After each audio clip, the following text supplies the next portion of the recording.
Looks like a good start. Getting this sorted out here.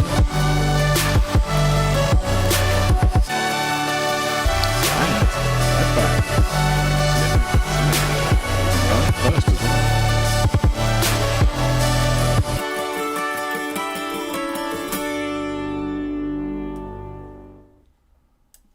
Yeah, let's have a look. Let's get that turned off. Nice. Your Facebook setup. Jamie, how you doing, mate? How you doing? Good to see you. Everybody's doing well. Let me just see who we got in here tonight. Got any beautiful people in tonight? Just having a look. No, just one. Just one beautiful person tonight. Okay. I mean, look, one's better than none, guys. Glad to have you here anyway. Oh yeah, the music was on. Yeah, I should have tapered it down. Yeah. Good. Okay. We are back. Another stream. A couple of weeks. It seems like forever ago we did that previous stream. I know previous stream we were chatting about some ideas for music's off now though, Jamie, though, right? It is off. Yeah. Maybe there's more of a stream lag than I thought. We're talking about inspiration, motivation, right? How can we come up with ideas to get inspired to try something new and all that sort of stuff. Yeah. I'll leave that up to your imagination, Vlad. So looking at ways in which we can kind of stay inspired, right? Because like for me, a lot of it comes from outside of actual photography, right? I think if you are trying to create something new, I think you need to be looking outside of the kind of traditional stuff that we would normally come across on Instagram, especially, is pretty bad for influencing us, right? Steve, how you doing, mate? Alan, good to see you, mate.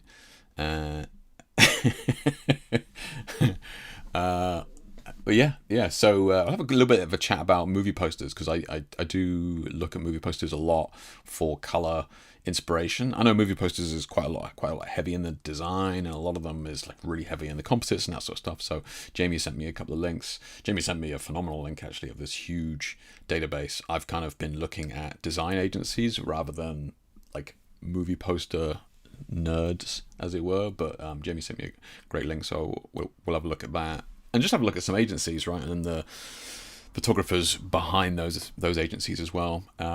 Just as another string to our bow in terms of being inspired, right? If you're new here, we kind of do these live streams every couple of weeks, usually 2 or 3 hours of us just hanging out, chatting. It's really a great spot for you guys to ask any questions you may have, either about my work or anything that we're kind of talking about. The reason for that is because, like, otherwise that's, you know, may as well shoot a video, right? So the whole point of the live stream is for you guys to kind of be jumping in, suggestions, asking questions, that sort of stuff. So yeah, feel free to fire away in the chat. If it's not an appropriate question at the time, I can certainly circle back to it. So it's all good. The other thing we do is usually chat about a topic, like a targeted topic. I do want to talk about banding issues that we're seeing in certain LED lights, and this is kind of creeping up more and more now as more and more people are kind of using them for stills, right? Which is what most of us in here primarily shoot.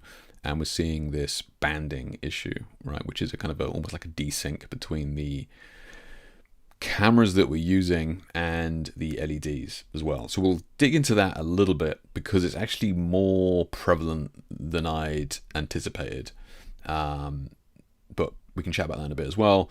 We'll chat about movie posters and that sort of thing, and then we'll also go through a couple of bits. There really was no news at all. Like, I was like, oh, we could talk about this, we could talk about that, but I don't want to turn into like a kind of a drama show for the sake of it. Or there's obviously a ton of politics around at the minute, but yeah, so I didn't really pull any of that. Not too many products. Godox recently got in touch again. I say again because it's a different part of Godox every single time that I've worked with them.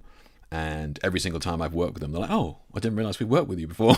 It's like a completely different department or area, certainly a different person. So that's why I kind of say it like that. Sometimes they send me stuff via companies in the UK, usually Pixar Pro, right, or Essential Photo. They're the main distributors here in the UK. This time they're sending stuff direct from China. We were chatting about a couple of different products that they wanted me to look at, which we'll have a chat about those. And yeah, of course, as well, we will be covering the community images, right? So feedback on your images, any work that you've been working on, any images you've been working on. Let me just scoot over here to Facebook. Yeah. So let me sort this out. Let me get this right, and then boom. Get it right. Yeah. So community, share a shoot, sharing your images, get some feedback. This is the place to do it, right? So here on Facebook, I'll pop a link in chat if you haven't done it already. Do share a shoot every week. Typically, the weeks where I'm not live streaming it to everybody else, people will share the most images. But on the live streams, we get a limited number, but still plenty to go through. So pop your images in the comments in here. Looks like we got. That's looking beautiful, Paul. This is excellent, man. Yeah, really, really cool. Yeah, love that. Some good stuff. Stuff from the usual suspects in here. Tony, Edgar, nice. Trevor. Look at all these top fans. These are dedicated to the cause. Bob in here, nice. Okay, that's cool. Jim shot. Yeah. Face blurred for OPSEC reasons. Operational security, right? Okay. Interesting. Right. I mean, I presume that's what that stands for. Yeah. Military? Makes sense. Okay. Interesting. Okay. Good stuff. We've probably got a couple more in here as well. All comments. Comments here. Oh, Etienne, nice. Oh, look. Facebook's hiding all the good stuff. Wibbly trying to get me. Oh, that's looking good. Would be nice. Yeah, I like that. Okay. Beautiful light in that. Yeah, good stuff, man. Good stuff. Great image. Okay, so look. Quality of work in there is excellent, right? It is very, very good. But don't let that dissuade you from sharing your work. I'm sure your work's just as good. And look, you know, the whole point of us doing this is to kind of give feedback and get some other opinions, right? Sometimes it's not always about the feedback for feedback's sake. Sometimes it's just a different opinion. It's like, oh, I would have done, you know, a lot of times I would go, look, I would have done this, and this is where I would have put the light for this reason and that reason, and, you know, maybe it resonates with you, maybe not. Absolutely fine. Whole point of this is really just to share ideas, right? Let's have a look on this. Come from design Brexit, so it's kind of my jam. Oh, do you, Jamie? Is that what you did? Were you like working in a design agency, or did you work freelance? I did graphic design for 2 or 3 years, freelance. Well, yeah, kind of freelance. Yeah, it was 2 of us. Ironically, the design agency we had was called LED. Light emitting designs. That was what we were called back then. That's kind of funny. It just dawned on me. I mean, I'm going back bloody 20 odd years. Yeah, so and I was an absolute nerd for typography, right? Big fan of the what was his name that did the broken typefaces? Not Carson or something. Tony or Raygun. It was the guy behind Raygun. Love that aesthetic, and that I've mentioned it before, but that has to come back into trend at some point. It's long overdue. Yeah, we did a bunch of stuff back then like that. It was good. Sin, no, you good, man. You good. Beautiful shot. I just saw your image in there. You're looking good, man. Yeah, looking good stuff. Yeah. Jimmy says, I saw a picture the other day and the banding was horrible. I followed the pattern to JK's templates of coloured lighting to reduce this. Lol.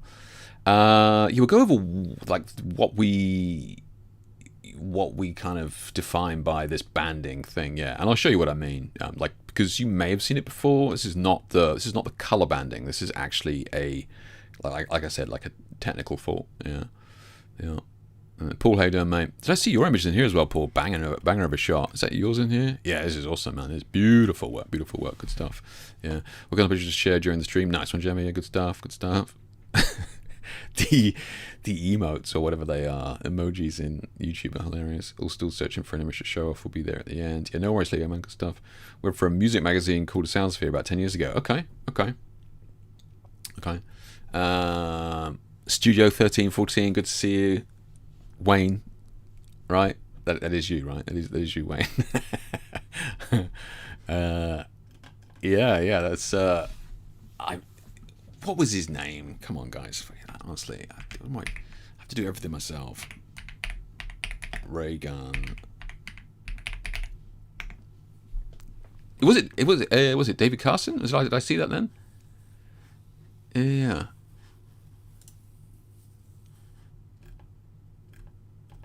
This stuff, man, so good. I get it may be an acquired taste, but yeah. I mean, we're going way back in the day now, but yeah, this aesthetic, it was kind of popular at the time. It kind of bled into mainstream a little bit. Awesome. Yeah, absolutely, so good.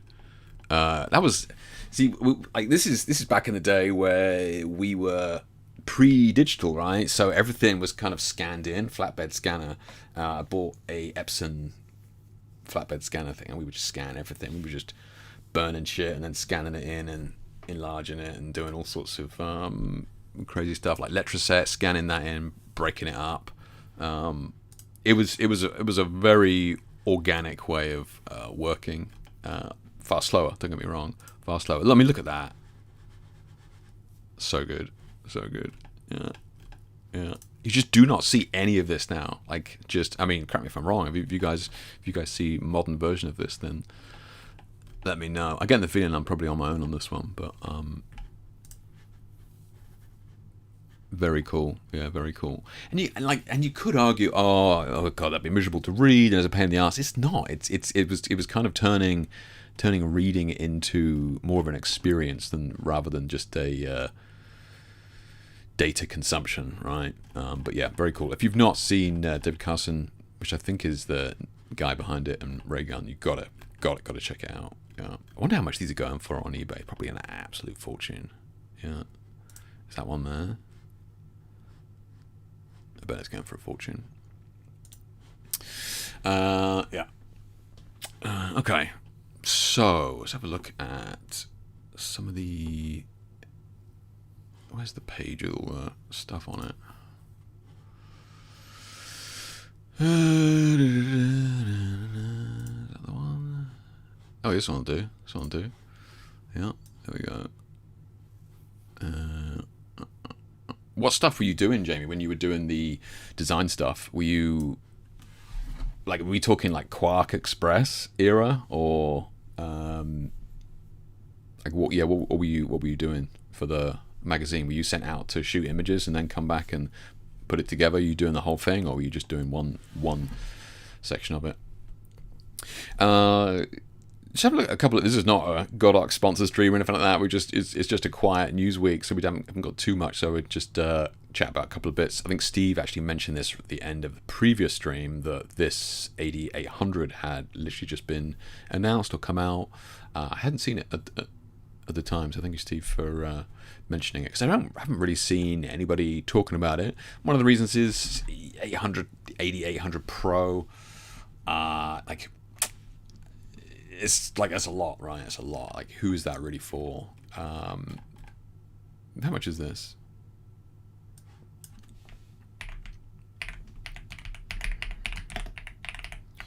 I presume Essential Photo is selling it.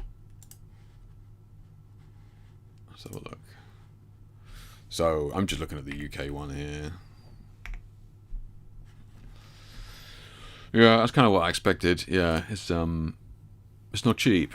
It's not cheap. Well, I mean, depending on what you consider cheap, but that is a lot of light. Yeah, 8800. £900 is probably going to be $1,000, something like that, maybe a little bit less, probably be under $1,000. Let's have a look.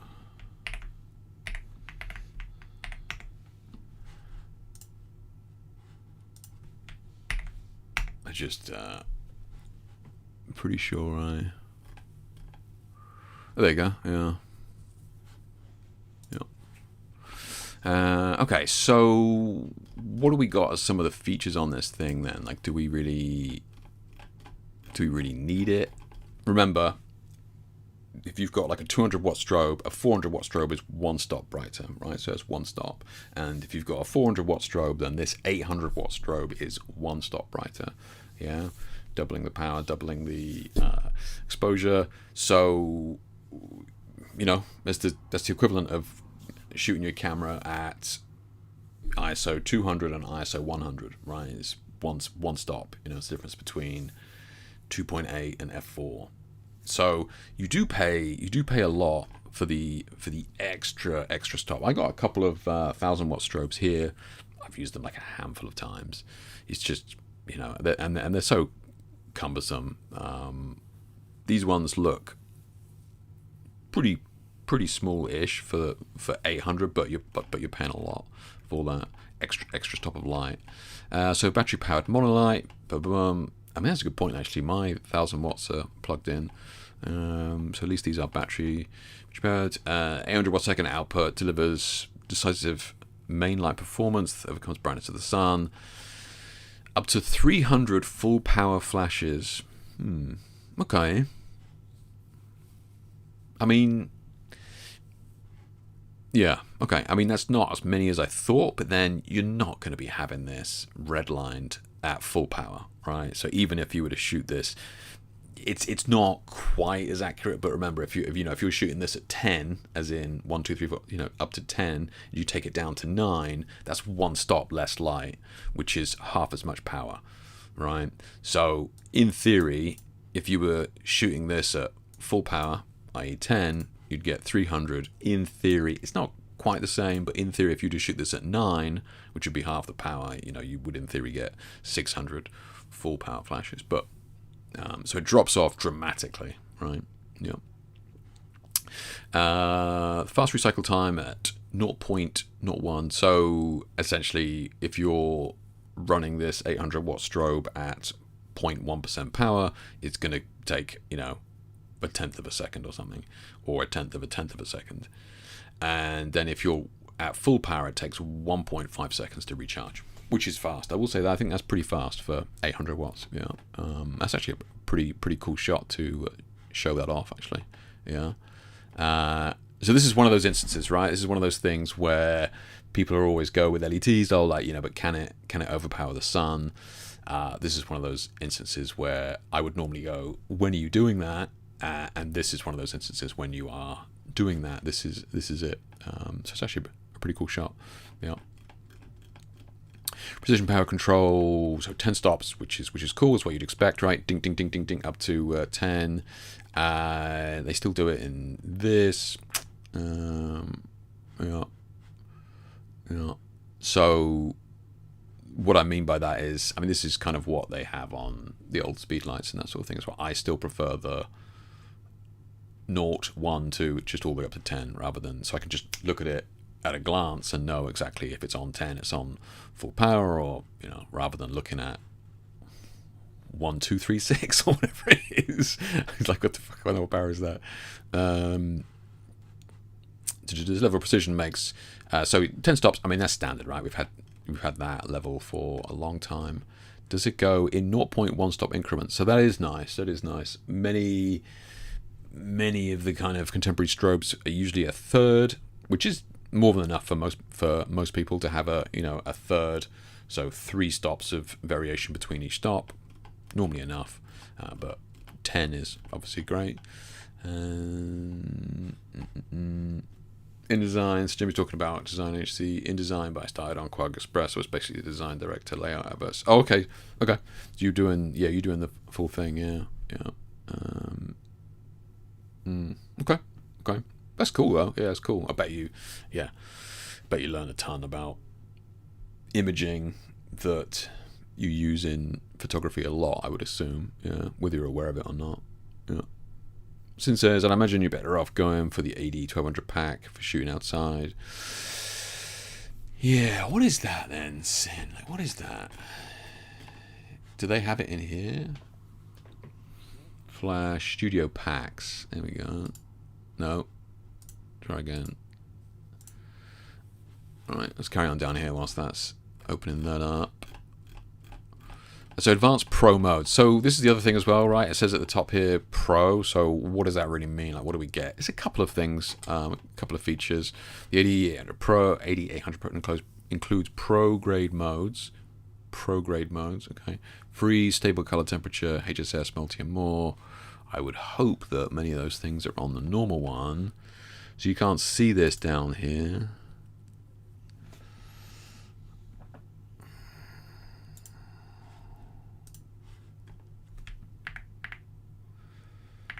So freeze mode, ultra short flash duration, down to 35,000th of a second. Okay. So that would be, and I have put it in in brackets there. So that would be at its kind of its lowest of light. So not too practical if you needed any powers, but that would scale, right? So it's fast. Razor sharp catches, splashes, jumps, exactly. So like hair and that sort of stuff, or like even jumping, dresses and that sort of stuff. Stable color temperature modes minimizes color drift down to less than 100 Kelvin. Okay, so this is useful if you're doing focus stacking, for example, right? You're doing, this used to be an issue. You'd be doing focus stacking or even like higher dynamic range images where you like locked off on a tripod and you're shooting either 20, 30 images of the same product at different focal distances. Now what we really didn't want back then was Kelvin fluctuation, right? Broncolor is usually the gold standard for this, just in terms of exposure consistency and color consistency. They've kind of dropped off, or everybody else has kind of caught up with them in recent times. But yeah, so that's kind of, if you're shooting still life and you need that color consistency, then it's worth paying for, right? Because you don't want to go in every single image and be adjusting every single, all the kelvins of each of them and that sort of stuff. Supports HSS, which is high speed sync, up to 8,000th of a second. Multi flash, first and second curtain sync. So firing at the the start of the shutter being open or at the end of the shutter being open, covering everything from bright outdoor portraits. Yeah, okay.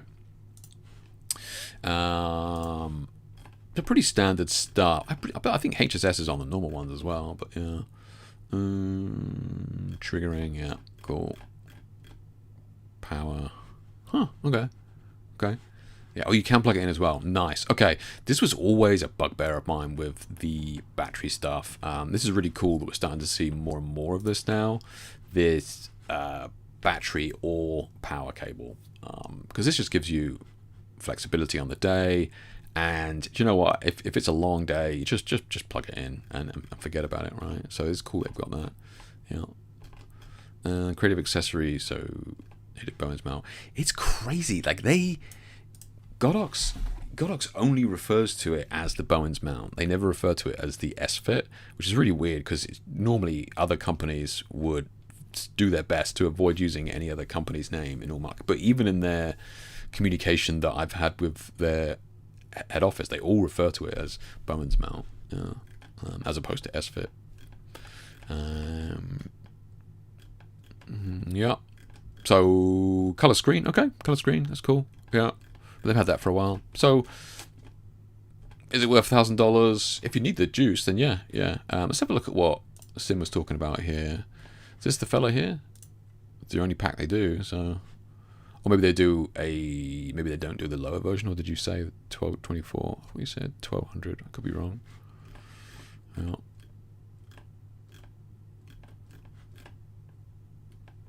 I mean, you plug in 2 lights into that, so maybe you meant, Sin, that it would be 1,200 a piece, which it is. You're right. Yeah, because you got the 2,400 pack would spread that power across 2 lights. So I hadn't really seen this before, but I can see it's got two plug points on the top there.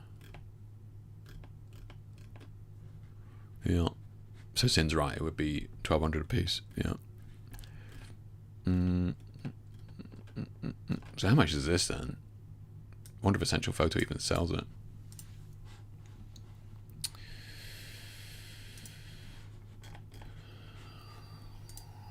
These things are usually a fortune. And I presume it's not actually going to sell the heads. Or it might do. There you go. Yeah, there you go. Yeah. So this is with the head. Whatever, on a single pack and head flash special order. Okay, yeah. So they wouldn't have it in stock, but yeah. $4.5 grand. Yeah. I mean, this is what photography all used to be, these packs. You really don't see them anymore. And like recycle times, all that sort of stuff. I hated using the packs just because you had to distribute the power. Like if you had like a 4-head pack, and like let's just say it's a 2400, right? You had to make sure that the powers were equalized and balanced out, right? So you could have one at 1200, but then the others would need to be adding up to another 1200, right? So you could have another one at 600 and then 2 more at 300. But it would like screech at you if there was a mismatch of power, and it just you driving around the bend, because you just want, oh, that is great, and it would scream at you. You just want to adjust it, like, so now you have to adjust everything down so that you could adjust this one up. They're a pain in the ass. Now, whether they make it any easier, I doubt it. But yeah, just get another pack, I guess.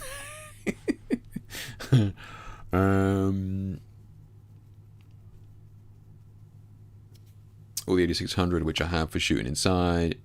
Exactly, Sin. Yeah, 600 to 800 is what? So 300 would be one stop. So it's like it's like half a stop extra. Yeah. So I agree. Yes, 600 is going to be more than enough. And to be fair, I would say, and it depends what you're shooting, right, and the location that you're going to be on. But if you're in a studio, which is a controlled environment, lighting-wise, 250 is going to be like more than enough for most people, right? Yeah. And like kind of as we've learned, the lower you bring that power down, the faster or shorter the flash duration is. So the crisper the shots will be as well. So inside, yes, exactly. Yeah. You never need to. Yeah. So same. I've got like 1,000 watts here. I don't ever remember using them at full power. So yeah. I don't really go above a quarter power at FA. I say 100 in the studio. Exactly right. Yeah, exactly. Yeah. And look, I'm the same. I mean, I shoot LEDs now. I'm saying I'm the same. I haven't shot flash in years, but if you can do it with LEDs, then you can certainly do it with a 250 watt strobe. Yeah. Demos 80-1200. Okay, you can plug the older 8400 range into it too. Yeah, they had a 1200 watt version. Okay. So is the baby one a new thing then, Sin? Like the 1200, is it a new thing? Which is around. Oh yeah. Sorry, mate. You can't link, but I'll have a look. Godox 80-1200.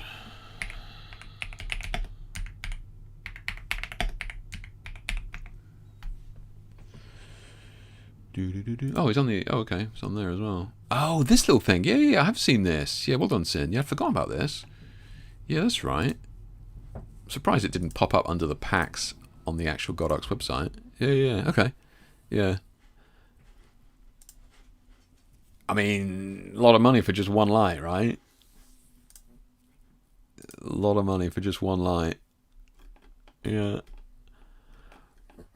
But to your point, and the point that you were making there was, if you're going to go to 800, just go, which is going to be, how much did I say it was? Like £900 or something.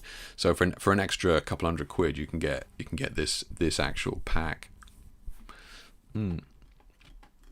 Not a bad idea. You do get some benefits if you need that super fast. Like just very, very, very fast.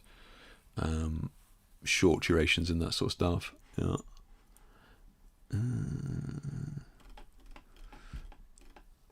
TTL, nice.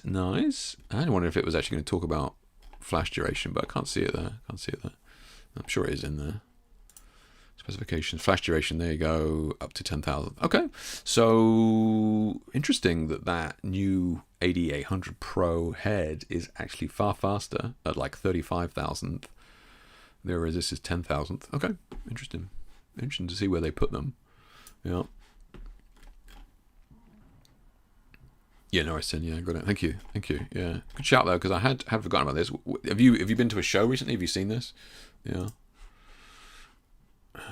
Okay, so yeah, I think unless you need something very specific, it's probably not going to be for many people. Yeah, the 8100 Pro 2 Pocket Flash. Does anybody use these? I think Wayne, who was in here a minute ago, Studio 13, 14, whatever, is had. I don't know whether he had the new ones or he had the other ones, but yeah, these are little Coke can size, literally Coke can size, little flashes. And I know he travels with them a lot. And if you're somebody who does a lot of location work and you need the juice, you're not confident about where you're going to be in terms of the location and how bright it's going to be. The LEDs aren't going to cut it. These would be a good little solution, yeah. Since I saw some YouTube demos with dance shoes, the fast flash duration. Okay. Interesting though, Sin, right? That flash duration isn't as quick as the 8800 Pro. Again, like it's at 0.1% power. So whether the 10,000th of a second flash duration, you get the same power output on the pack and the 8800, don't know. But yeah, unless you're doing stupid stuff like water droplets. Yeah. One of the fastest strobes I've ever come across for flash duration is the Einsteins, the Alien B Einsteins. You cannot get them in the UK, and I actually looked into importing them many years ago. I think I've mentioned this before, for their flash duration. They're scuffed little units. They really look like they've been made in somebody's basement somewhere, but the flash duration on them is unbelievably fast. You don't have to pay like an arm and a leg for it, like Broncolor or something like that. B. I don't know how to spell Einstein, but I'll get us close enough.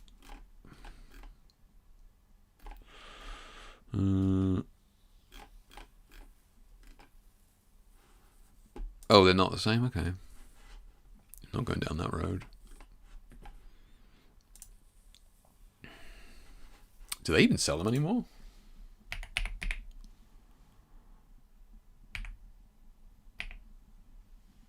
No, maybe not. Maybe you can get them. Maybe you can't get them. Huh. Yeah. Oh, yeah. There's little things there. Yeah, these little things. Tiny little things they were, but they had just an unbelievable flash duration. Yeah, very, very fast at the time. Power wise, yeah, they had these little unique way of doing the flash and stuff inside. But yeah. Again, you couldn't get them in the UK. I think I forget if there was any reasons, any legal reasons like power and that sort of thing. But yeah. Anybody ever use them? So these little things as well, we tested the LED versions of these, the little Coke can ones, and they were great. They were really good. They do a pretty good job in terms of spreading the light. Like the hotspot isn't particularly crazy there when you think, that's just a bare bulb, as it were. I know it's got a diffusion cover on the front, but not too bad. Battery, again, you can plug straight into it, I think, like the speed lights that they have. So yeah, like, I don't know what makes these ones pro. I couldn't see it. Maybe just the speed at which they're firing. But I mean, 100 watts is not, Yeah, anyway. Not for me. So Godox got in touch recently this week, and we're talking about some of the LED lights that they wanted to send over for me to have a look at. One of them was this one. This is kind of like a modular design. Oh, literally says modular design there. It's kind of like a modular design piece, pretty small, and LEDs are getting smaller and smaller now in terms of what they output power-wise and how big they are. Godox have been doing some clever tech with the lenses that they bring out on some of these. And I noticed it in the LED Coke cans that I tested last year.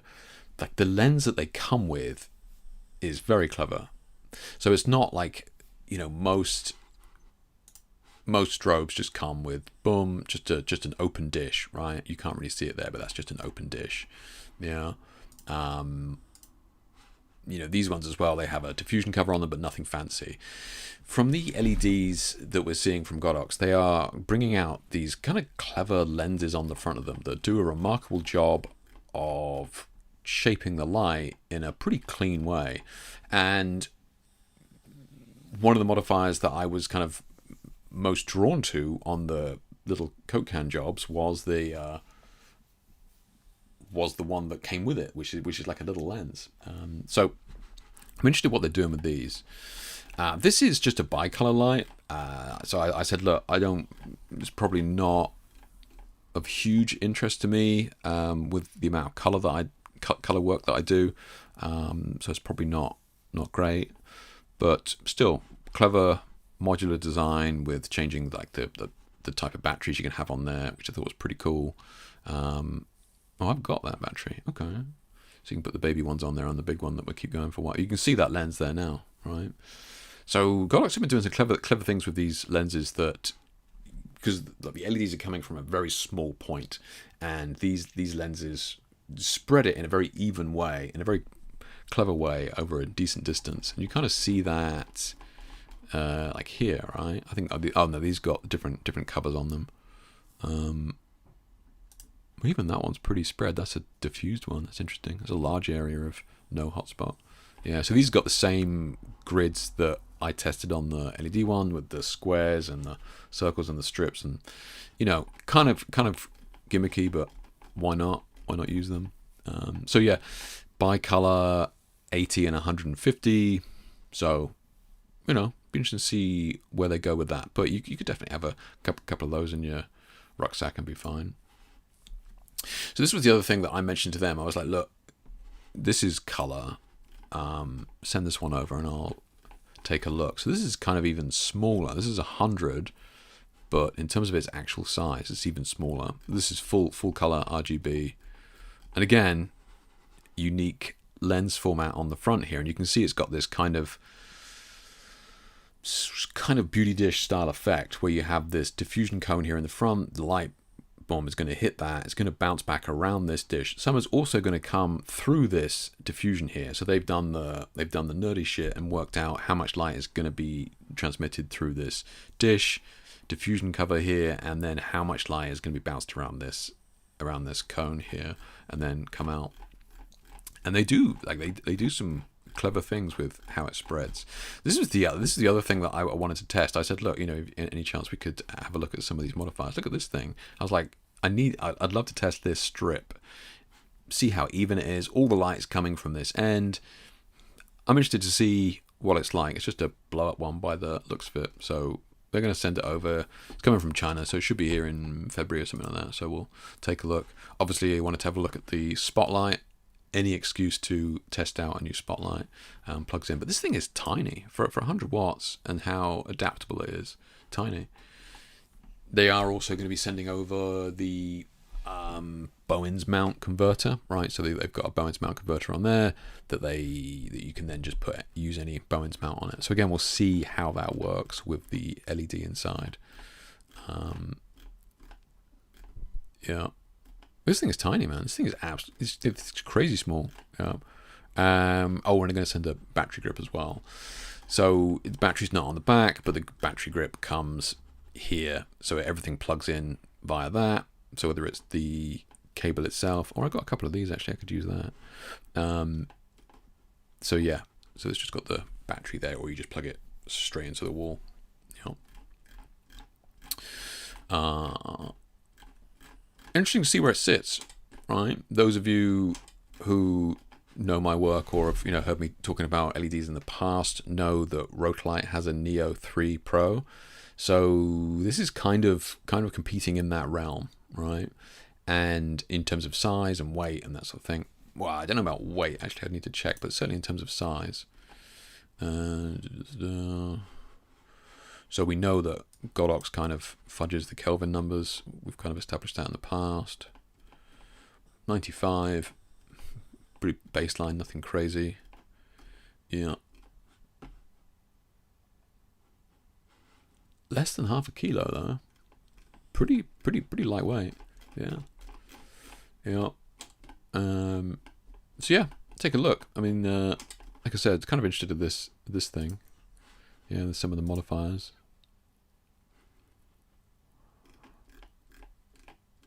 The airsoft tube.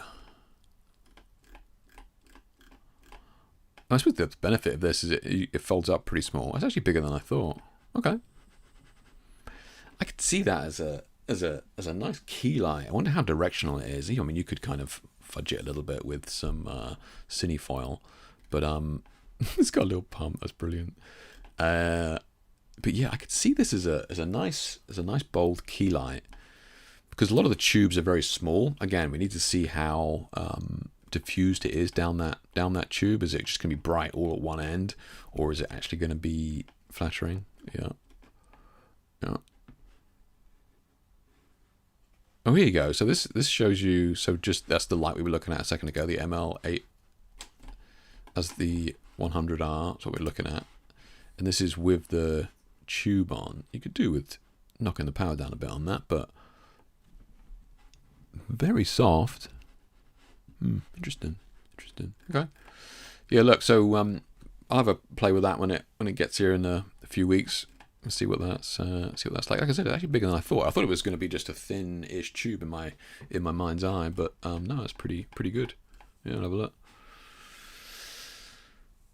Pro plus 50 quid extra on the price. I mean, some of that stuff looks like that. The way that because they were like talking about the pro features of the 800 there, and like HSS. And I'm pretty sure the other ones have HSS. No, I mean I could be wrong, but I'm pretty sure they do. So, yeah, kind of weird. Yeah. Hey Joe, hey Dan, mate. Better late than never. Yeah, absolutely, man. No worries. Yeah. So they were using the RS60 modifiers. That's what I was talking about. RS60 modifiers, which is what I keep referring to as a cocan because I cannot remember a string of letters and numbers. But thank you. Yeah.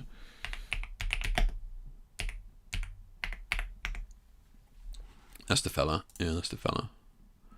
Yeah. So yeah, thank you, Richard. That's what I was referring to. Everybody that I was referring to saying Coke can, this is what I was talking about. So this lens on the front, very clever lens in the way that it's made, in the way that it actually spreads the light, because it's all coming from a tiny LED in the middle, right? And Godox have been doing some, there you go, just that tiny little dot there in the middle, and then it spreads it out around here, and it actually looks really good. Yeah, there you go. So Godox have been doing some clever things with lenses recently, and I think what Richard's talking about here is when I was talking about these little discs. They look exactly the same. Did I go past them? It just didn't load. Maybe it did. Yeah.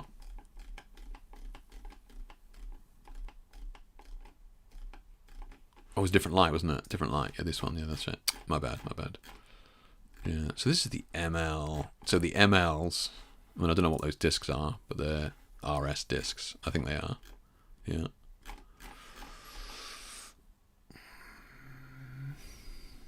Magnetic kit. Okay. Yeah.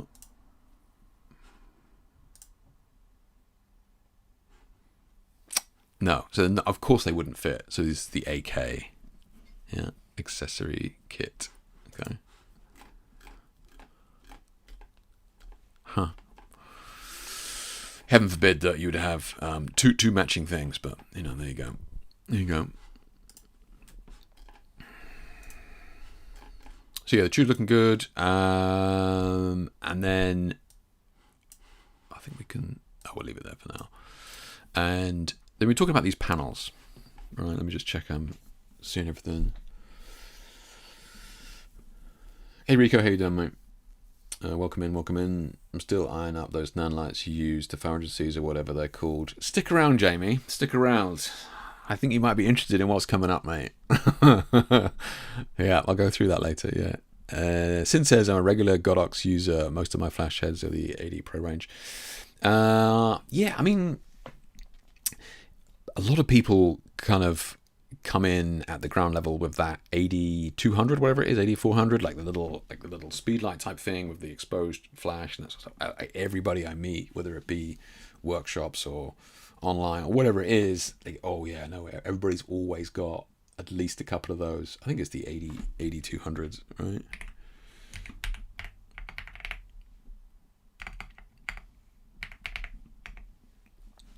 Yeah, these things. Yeah. Pro, got to get the Pro one. The Pro one. To be fair, the Pro one does have the modeling bulb on the exposed tube, which is very handy for focusing.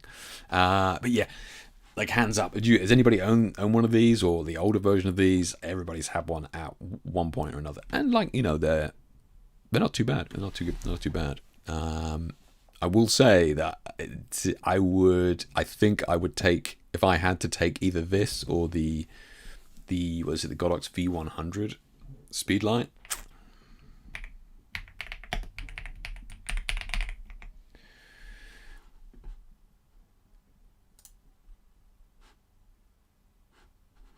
I think I would pick this up. I think I would choose this. I was so impressed by this thing. Yeah, I was so impressed by this thing and just the quality of light that it gave. Even though it's coming down that tube as opposed to the exposed bulb that this has. I'm telling you, man, that thing was so good. So good. And one of the main reasons for that is that the TTL on it was just outstanding. Yeah, just outstanding. So it's not huge amounts difference in price, but yeah, very good piece of kit. If you needed a pocket light, then that's definitely where I'd go.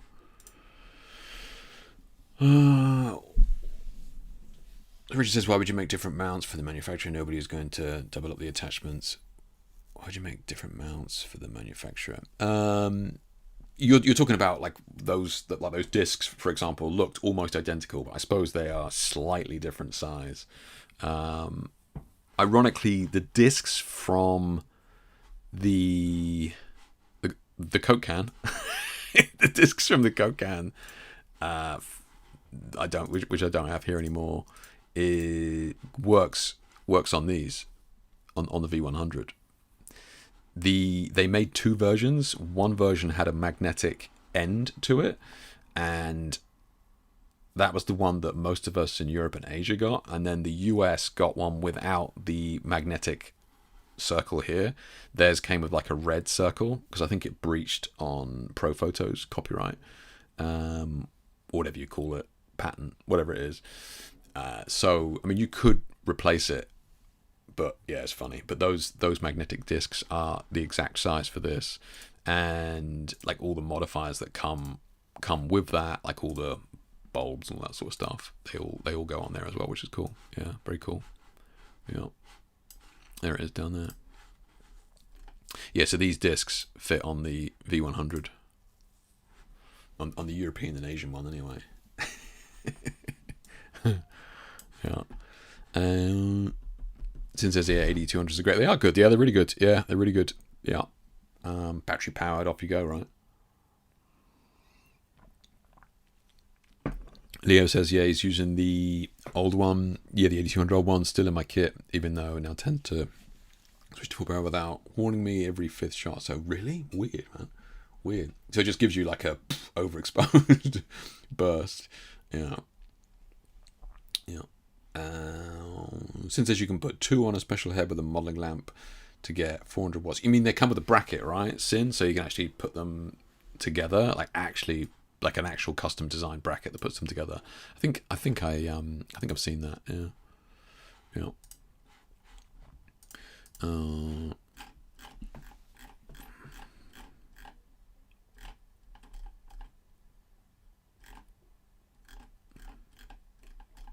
They read it on the back there. I mean, I haven't seen that. That's interesting. But you can power a little ring flash with it. That's pretty cool. Yeah. I usually use it with this thing. You just wedge it in there. Yeah. Yeah. Yes, Sin says yes. Yeah. Okay. Looked at the V100 and it doesn't have a switch from TTL to manual. It doesn't, Richard? No, it does. It does. It does. I'm sure it does. There's no way it wouldn't. Right? No way. Right? Oh, fuck, it's in the other room. It's in the other room. Can't bother to get it. I gotta go get it. And no, it does. 2 seconds.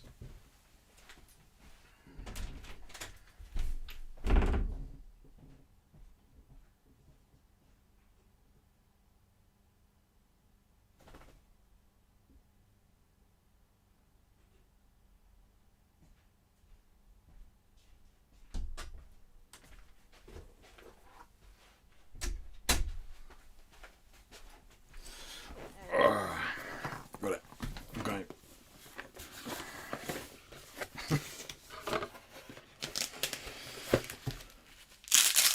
Whether it's got any battery power or not, but we'll see. Oh, look at that. Got juice in it. TTL. I mean, that's all you need, TTL. Manual. Yeah, it does. No, you can. Yeah, you can. Yeah. Yeah.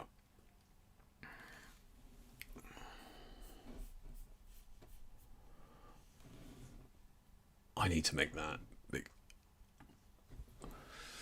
Yeah, it's got. Can you see that? It says M down there. M at the bottom right, bottom left. Sorry, bottom left. Down here. Yeah.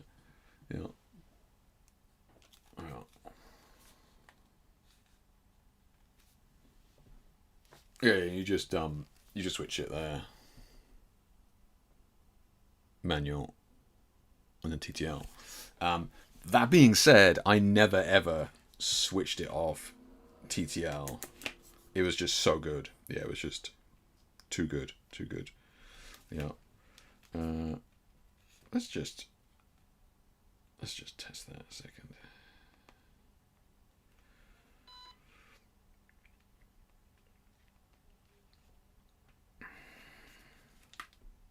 Yeah. We can turn it way down. Yeah. I was like, there's no way it wouldn't let you do that, right? But yeah, you can. Yeah, okay. Because I never took it off TTL because it never failed. TTL never, ever failed. Not once. And I tried everything in my power to break it, right? Everything in my power to break it.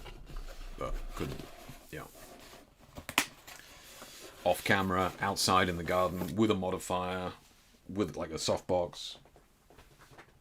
Vintage lens. The lens wasn't talking to the camera, so it didn't know the F number. TTL, and it wasn't like, oh no, it's pretty good.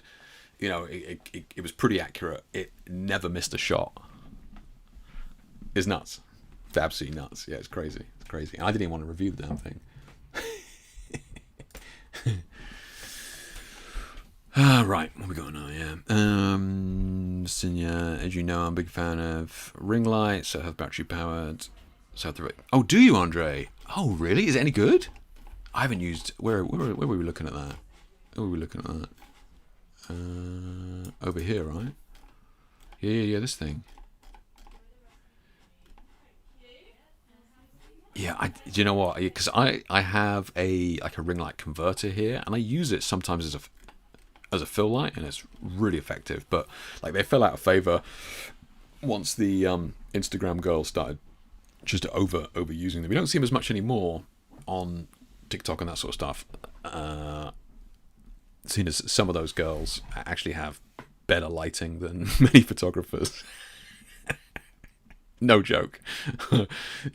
I'll see a video on there and go, damn, that girl's lighting is bang on, man. like some of them have either have had professional help or they know what they're doing. Yeah. But yeah, you don't see ring flashes too much anymore. Yeah.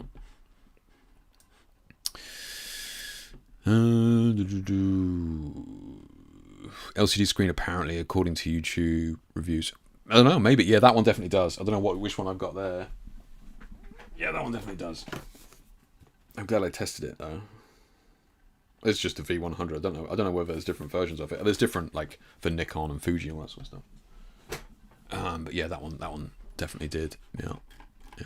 Fucking YouTubers. Yeah.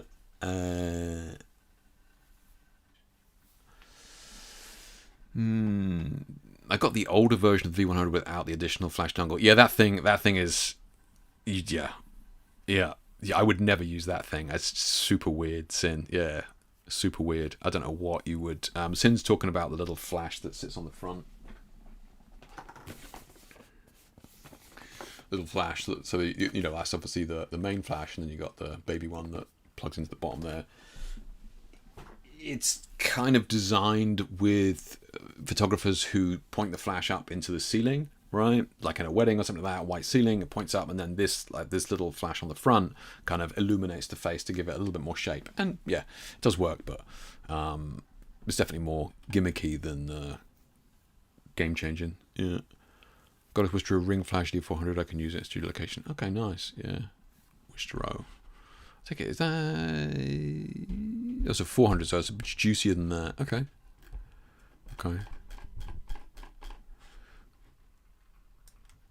Wistro.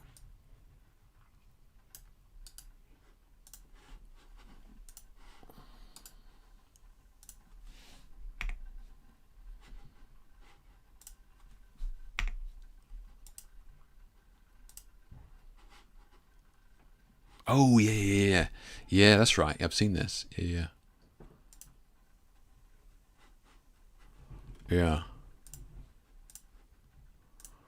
I always wanted to find an excuse to get them to send me one to test, but I couldn't think of one.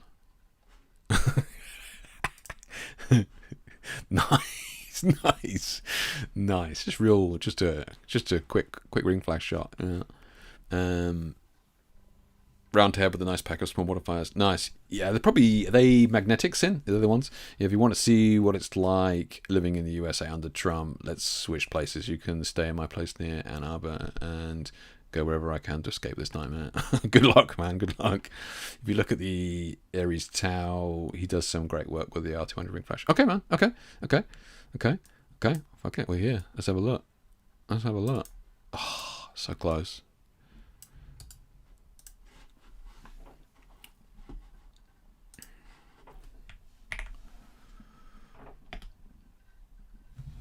Is this like photographer? Is that his name?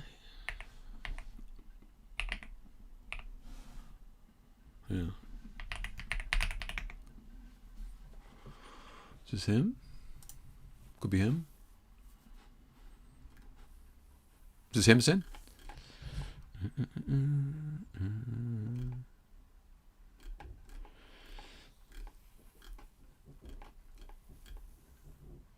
Hey Darius, how you doing, mate? Yeah. He's sponsored by Godox, so maybe, yeah, nice. Okay. I'll have to have a look. Have to dig through. See, he managed to find an excuse to get one sent to him. Clever bugger. All right, I'll have a look. Good shout. Okay. Wistro is just another Godox version in the US. Oh, is it, Sin? Do you know what? I did not know that. I'd never seen that before. Okay. Interesting. Okay. Yeah, Godox influencer. Oof, Sin hit him with the I word. That was rough, man. And Tommy Reynolds used to demo the AR 400 Pixel Pro. He used it many of the film. That's right. Yeah. I know Tommy used to use that. Yeah, it was good stuff. Yeah.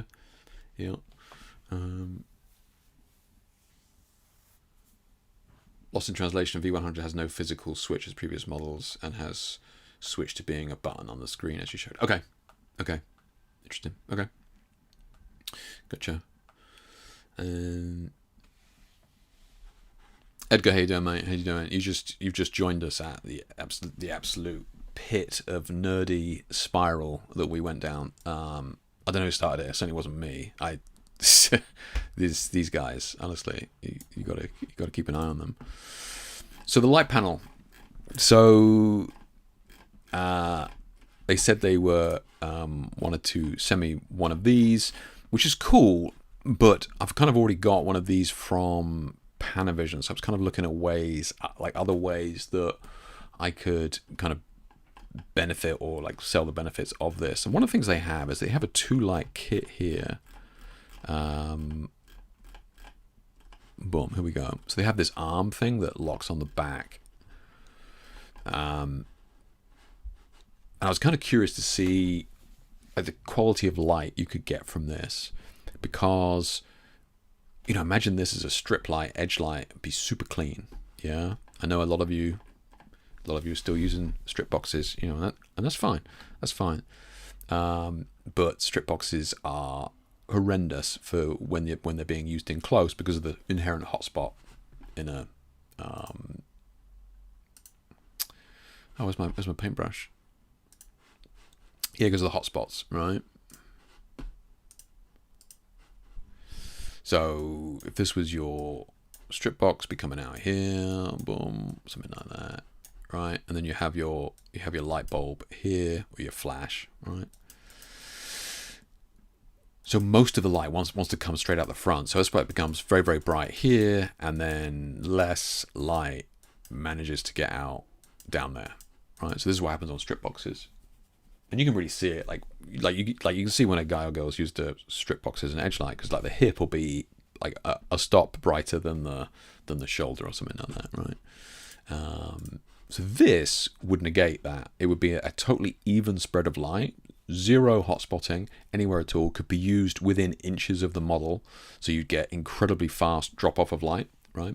The other thing with strip boxes is that they tend to be deep, right? So this is where the actual light is. I know the light's coming out of the front here, but like the actual light is usually at least a foot further back, maybe even a little bit on some of the bigger strip boxes. Like the light is even further back, like 1.5 feet back from the surface.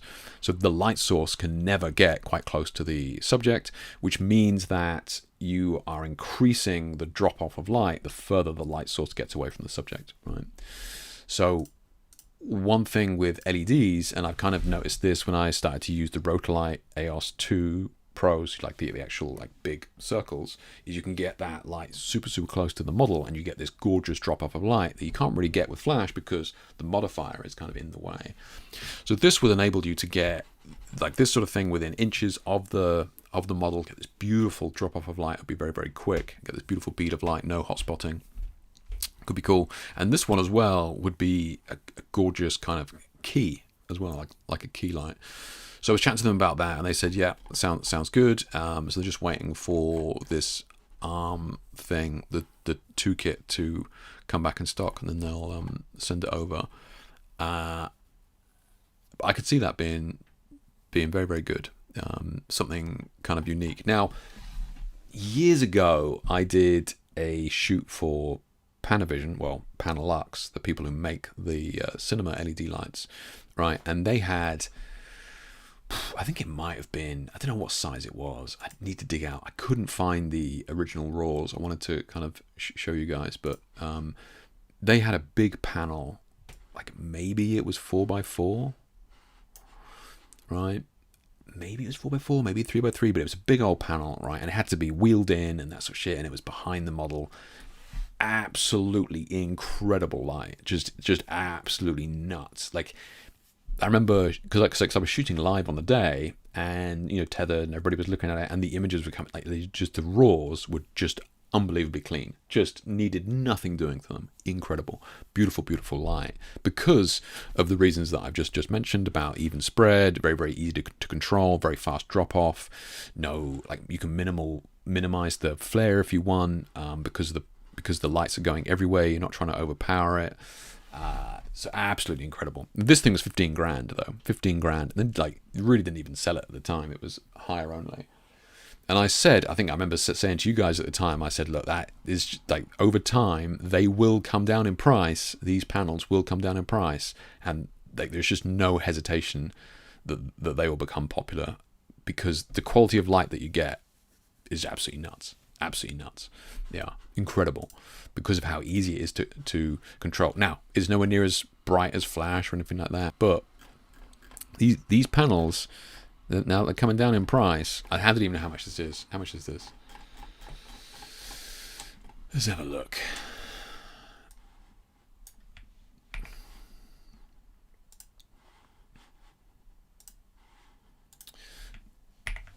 It's probably like 12 grand or something now. I don't know how much it is. 600 quid. Okay, for one. Okay. Okay.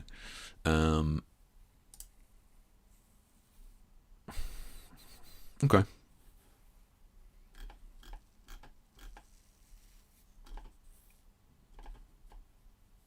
I don't know why. Why can I not just get the exact size off the light dimensions? Here we go. So 35 by 6, so 70 by 35. Okay, so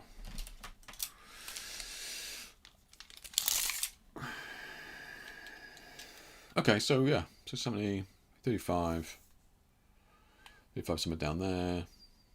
So yeah, two of those. Yeah, two of those you could have stacked and put behind somebody. That'd be good. Yeah, that'd be good. Yeah. Okay. What was I looking at here? I wanted to look at continuous light panel lights. So one of the guys that I do some mentoring with, he has some of these panels. I think he has these. Nope, not those. He has the big panels, like the no-LED panels. And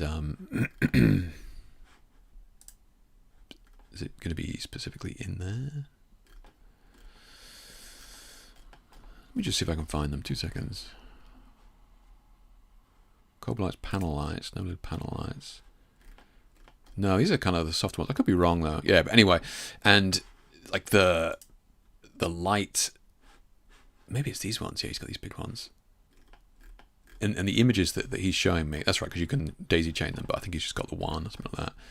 The images that he's showing me from these is just absolutely beautiful, beautiful light for like, and he did some bodyscapes recently.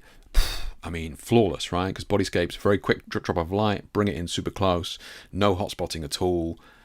Absolutely gorgeous. If that was my bread and butter, if I was like a black and white fine art shooter selling bodyscape portraits, I would just zero hesitation. The quality that you get from this is night and day compared to a softbox for the reasons that I've mentioned. So he's using these.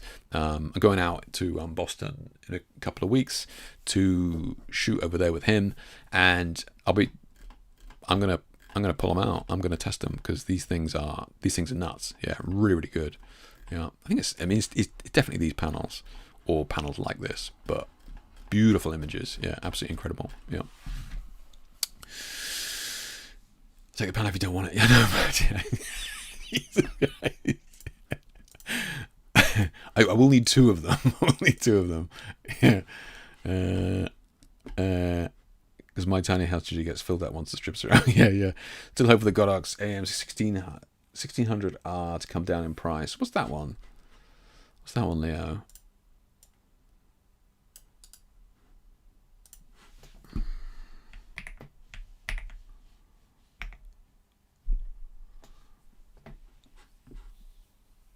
Is that what we were talking about? It could be what I was talking about. That looks about right. Yeah. How much is a grand though, right? This is 1,000 or something.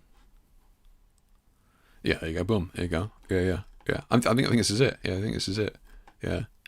I think it's really good, man. Honestly, it's really good. For Christ's sake, don't test it. Do not test it. Otherwise, you'll have to get it. Yeah.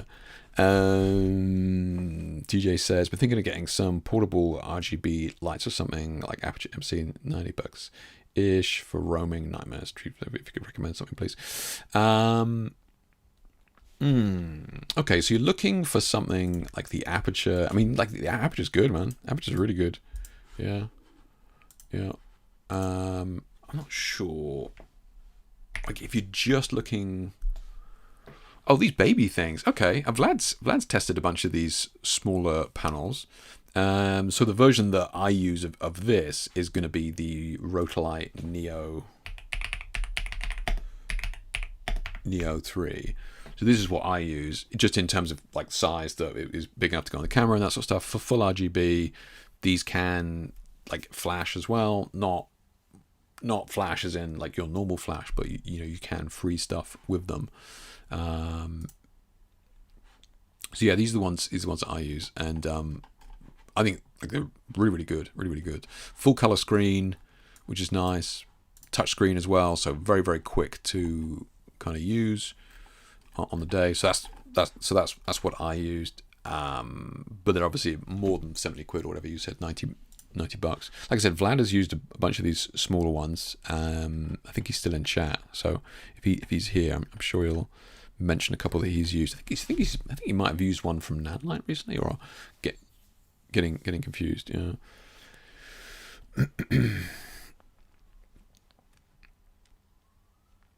So Vlad says, beware of how much these little panels are off from the Kelvin value they display on the back. Yeah, so what Vlad's talking about here is something like these little baby panels maybe don't have quite the light control that you may be used to from other lights, right? So what he's saying here is, if you set it to like 5600 Kelvin, it's probably not going to be 5600 Kelvin, right? It could be a couple of hundred, if not more, out. Now, is that going to be the end of the world for you and your work? Maybe not. Maybe like, Jake, no worries, I can just white balance it when I get home. Fine. Maybe it's not an issue. If you're trying to use it with other lights, right? Let's say you've got a couple of aperture lights here, and you're mixing it with your nan lights that are dialed in. Maybe you've got a couple of rotor lights that are dialed in, and then you bring in this, you dial them all to the same Kelvin. Now you've got one light that is a different Kelvin range. That becomes an issue, right? So Vlad is right to point that out. If you're mixing brands and that sort of stuff, just be mindful of it. Yeah.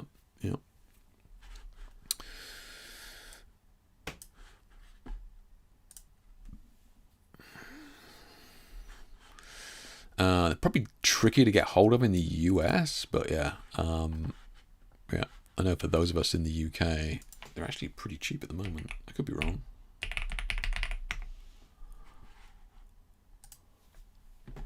Oh, ignore that guy. It's totally unprompted. Totally an unbiased review. So they got them there, but I think they were more expensive than here. Yeah, so they're actually cheaper there. Yeah. Okay. That's hilarious. I did not realize that was going to happen. Yeah. I picked up small Viltrox RGB 1265 is awesome. Okay, there you go. Terry's given a shout out there. Okay, good stuff, Terry. Thank you for that.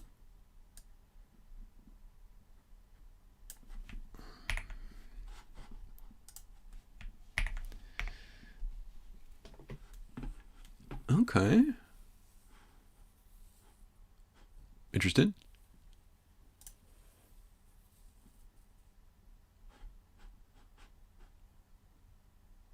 I mean, can't go wrong with that. 50 quid, right? Yeah, can't go wrong with that. Obviously, it's got an app. Yeah, nice. Good shout. I got a tiny one from Nanlite and a bunch from Ulanzi. Sin, how you take that back, Sin. You take that back. You wash your mouth out, young man. None of that here. You've also got one from Ulanzi and Youngyo. Recommend go with Nanlite. Yeah, I would concur with what Vlad says there. If you've got the extra dollar, the Nanlite, in my opinion, is definitely worth the extra money. Yeah. I've heard great things about the aperture ones. Again, same to what Vlad's saying there. The aperture ones are supposed to be very, very good. Yeah, very, very good. And aperture has a long heritage, like Nanlite, of making big boy cinema lights. So aperture knows what they're doing. So I would agree that was probably going to be a good bet. Yeah. Bought the 130. Oh, did you? Okay. Yeah, nice. Okay. Yeah, APS-C. Okay, nice. Yeah. You impressed with the artisan lenses there? I kind of hear good things, but then I do also hear a couple of people griping about it. So I'm sure it's a mixed bag, like most things. But yeah. Okay. So I'm interested to try these out. Did I look at the price of these? $630 for one. Yeah. So I wonder what does Essential Photo, because that 2-light kit, they literally didn't have any. So I wonder if that 2-light kit is, because Essential Photo doesn't have 2 either. Yeah, so it's pre-order. Oh, because it's not out yet. Okay, that's why they wanted me to look at it. That makes more sense now. But you guys know, who've been following the channel, I reviewed the Nanlite, one of these, recently, and beautiful light. Good stuff, as you'd expect, right? But yeah, if they have the ability to chain these together, it'd be cool if you got the money. But then again, we're upwards of 1,000, so you end up doing the, or was it Leo or something like that? Said he wanted these ones, or somebody in chat said he wanted these ones. So again, you're upwards of 1,000 anyway. So, but yeah. As soon as these will start to come down in price, as more and more brands bring out these panels and they become more reliable and the power and that sort of stuff. Honestly, when I was shooting for, like I said, when I was doing that shoot, this was years ago. I mean, this is like, it could even be 2018, maybe not as long as that, 2020, and it was instantly visible as to how good the lights were. Gorgeous, absolutely gorgeous. Yeah, phenomenal. Remind me, I'll see if I can dig out the raws from the day. But yeah, really good. And I think I said at the time, I said, when these become more affordable, as LED prices are coming down all the time, as they become more affordable, these are definitely going to be, people are just going to lap these up if they can stomach the power or the lack of power versus flash, for sure. Yeah.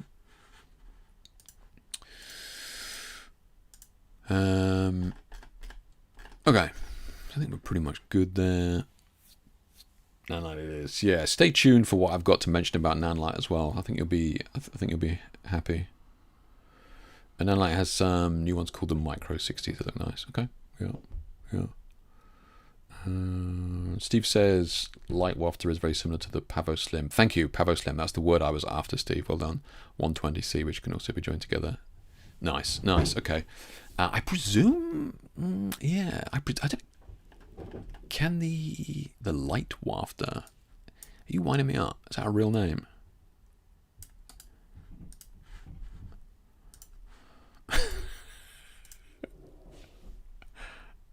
Oh, is it light wave? Let's see what we get with light wafter.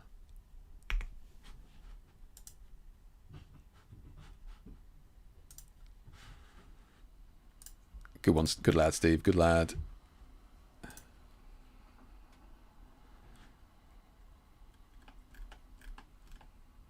Okay. Yeah. That's the one I tested. That one there. I think the 120. Or that the full color one. Yeah. Oh, fucking Godox, man. Godox. This is what I mean, right? These things are going to come down in price as it just gets more and more competitive. I'm amazed it took Godox this long. Yeah. Good shout, Steve. Good shout. Okay.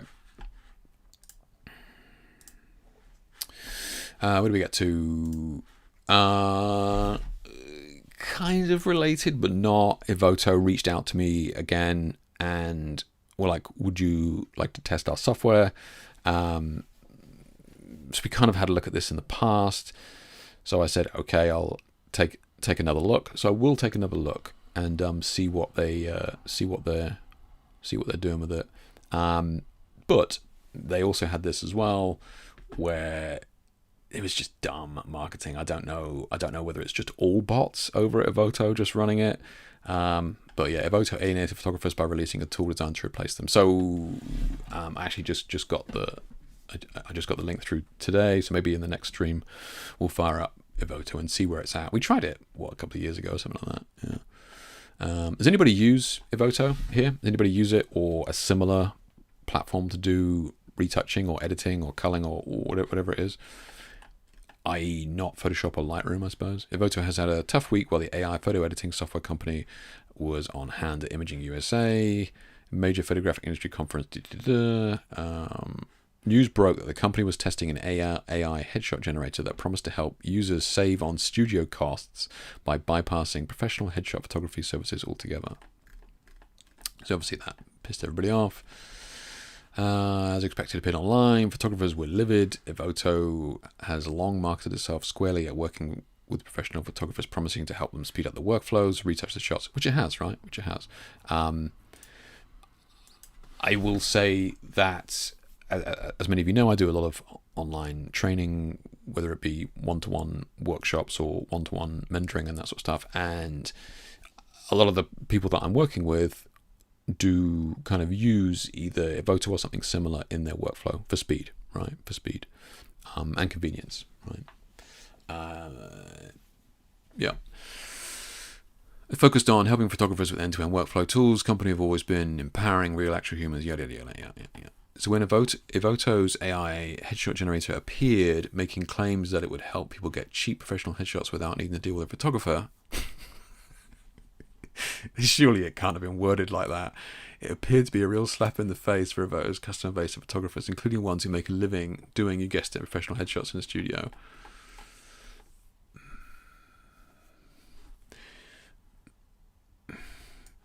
I'm thinking about my response to this because it's photographers who are using the AI software to begin with surely can't have been too surprised that this was coming, right? So AI is fine as long as it's not eating my lunch. Now it's eating my lunch and fucking everybody's losing their shit. It's like, yeah, I don't have a ton of sympathy, if I'm being honest. Evoto may have been using its customers' photos and data to train new AI-based tool. It's a reasonable question considering that Evoto is an AI editing tool, direct access to professional photos, including countless portraits, headshots. So essentially, they were going, well, if it's bringing out this latest software, maybe it's using the images that we are uploading and using on the software. And I will say that when I signed up for Evoto the other day, it basically does say, this is cloud-based within reason, like, cloud-based, whatever it was, the wording, I forget the wording. We do use your, images to train software and all that sort of stuff. So I can kind of see why people would have been like that. Would have been their first response. So what's going on there? How did this why do this to their customers? They took the customers' money and possibly their customers' own editing techniques to turn them around and create an AI headshot app. So, if they did do that, then it will come out in the wash. So I doubt they were that dumb. Professional photographers, including those who have worked with Evoto before, were likewise outraged. Photographer Sal, very early ambassador of Evoto, skewered the company in a video published this week. While Sakota is not immune to controversy in the photography space, his sentiments in this case are echoed essentially universally. So, do you know what I mean? Look, everybody's going to make their lunch. Everybody's going to make their lunch money, and that's fine. I get it, right? If you're ripping people off or whatever, or selling your soul, whatever, everybody, I get it, right? Look, I work with companies as well, but and I will test out their software, and we can have a look at it together and see what it's doing. But again, I have limited sympathy. The early ambassador of Evoto is now going, oh my god, they're using AI. I'm one of Evoto's first ambassadors. Obviously, step away from the rethink because Evoto is trying to hurt the very people I'm trying to help. Yeah, I don't know, man. There's no kinder pregnant on this one, I'm afraid, my guy. A big part, entire reasonable anger looks at the Evoto training AI headshot generator using its customers' images, which frankly would make a lot of sense. Okay, so basically, So we seem to be getting caught up in the fact that they're using their images to do it, not the actual tool itself, which is, which in my opinion is the real problem here. Yeah. So this is the response from Evoto. Hey group members, we received a message from headshot photographers at Imaging USA today regarding how we handle AI. Evoto frequently utilizes beta environments to test emerging AI capabilities and explore alternative technical boundaries. These internal pilots allow us to evaluate new technologies, yada yada yada, right? Jesus Christ. One such technical pilot, an AI headshot generator, recently moved into a phase of visibility beyond our intended roadmap for general release. How AI written is this? We got to find out, right? We got to find out. What is it?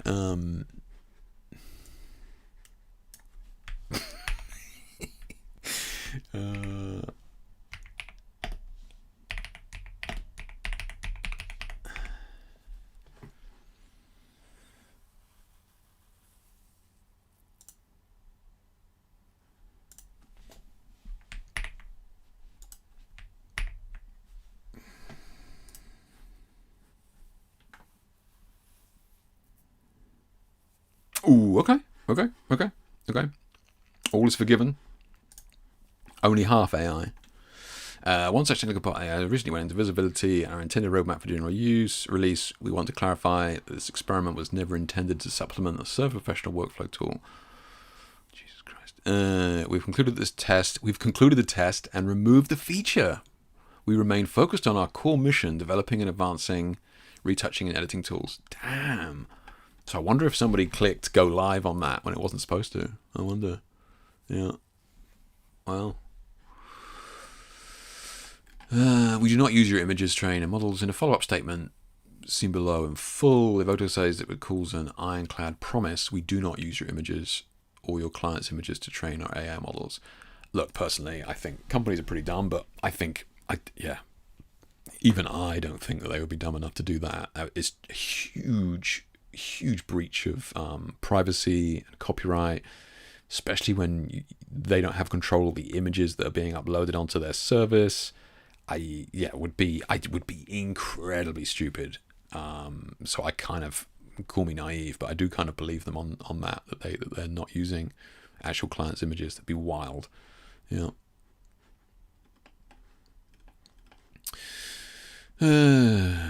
Over the last 24 hours on Imaging USA, we've had some tough and honest conversations with many of you. Yeah. Okay. So basically they pulled it. Missed the mark. Yeah, sorry about that. Yeah. Free publicity. Yeah. Okay. So, yeah, look, you can't be surprised that this happens. I'm sorry. Like you can't be. If you're going to use this software, this AI software to do retouching on your images and that sort of stuff, then it's like, well, no, I'm only okay with a certain amount. I don't know. This is here to stay. You're either gonna take advantage of it, but don't be surprised if you get bitten by it, right? Yeah.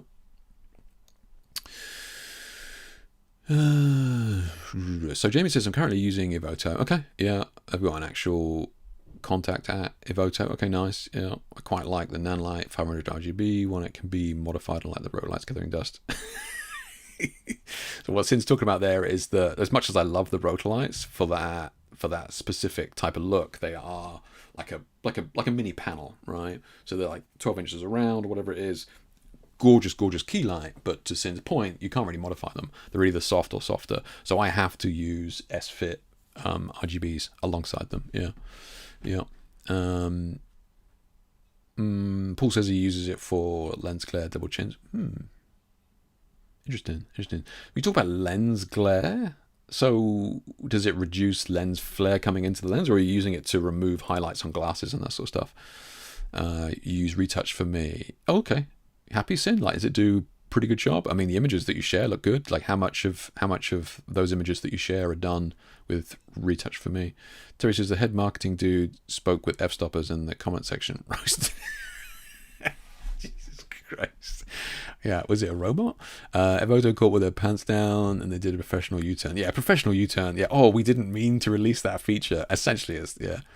The technicians at Evoto are just that. They're not photographers. I agree. I think that's fair. I agree. I mean, and that's not their job, right? That's not their job. Yeah. That's why I have to give my feedback to my contact, so he can then translate to them. I think the tech guys got carried away. I think that's a fair comment, Jamie. Yeah. And look, it's. I deal with photographic lighting companies all the time. Like, you know, I make a decent amount of money from lighting companies over the years, and I'll be in meetings and dealing with these people, and they're not photographers, right? It is quite literally my job to translate what I think is important with certain lights and lighting, and to these people, right? And so Jamie's right to do that. I mean, I wasn't intending on bringing this up, but has anybody seen the new beauty dishes from Pro Photo? Oh, photo and video. Like, what the fuck is? Like, where's the modifiers? Beauty dishes.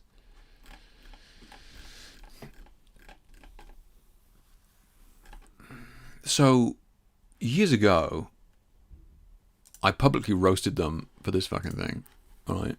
And I'm pretty sure they've renamed it. So this was a... you're going to have to forgive me. I need to find it. You guys have seen this. I know you guys have seen it. Here you go, right?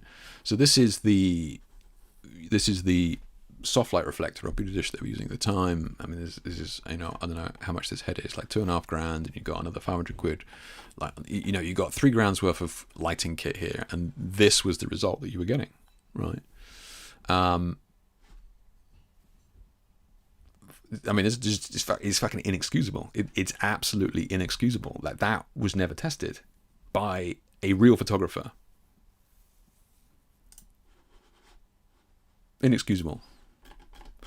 And you go, oh, well, maybe beauty dishes look like that. This is the Bowens one. The Godox is now completely ripped off, millimeter for millimeter. So as much as I'm begrudged to say it, you need to buy the Godox one. It's an absolutely beautiful curve. In fact, that's actually not the... that's just speed light in it. That's the actual strobe in it there. Beautiful edge-to-edge light. Almost zero hotspot, right? So that's what a beauty dish should look like. And this is what was producing it, right? Because that panel there, that disc there, I had to use it on a recent Pro Photo shoot for them.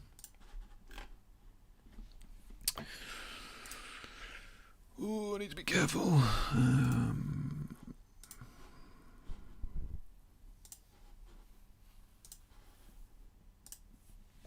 Yeah, there you go. So you can see it there, right? It's got that. It's like the dish is way too close to the front, right? So, not great. Now they've come out with these, and these are excellent, right? These are excellent. I had a guy in the US picked one up recently, tested it. Looks great. Looks awesome, right? Looks awesome. So look, that's all I'm going to say on that. But right, it is kind of the role of people who are in a position like myself or Jamie or whatever to kind of give the feedback from a photographer's point of view. But let's not kid ourselves and think that these people are photographers, because they're not. They're not. Yeah. Yeah. Anyway.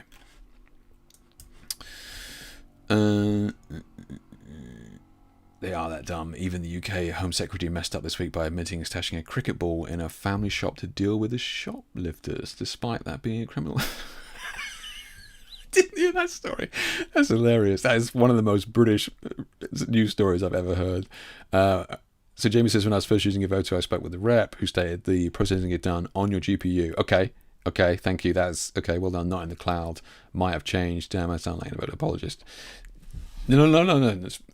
That's fine, Jamie. Yeah, it's fine. Because like certain things are done on the cloud. So I think that's a great question to have asked them.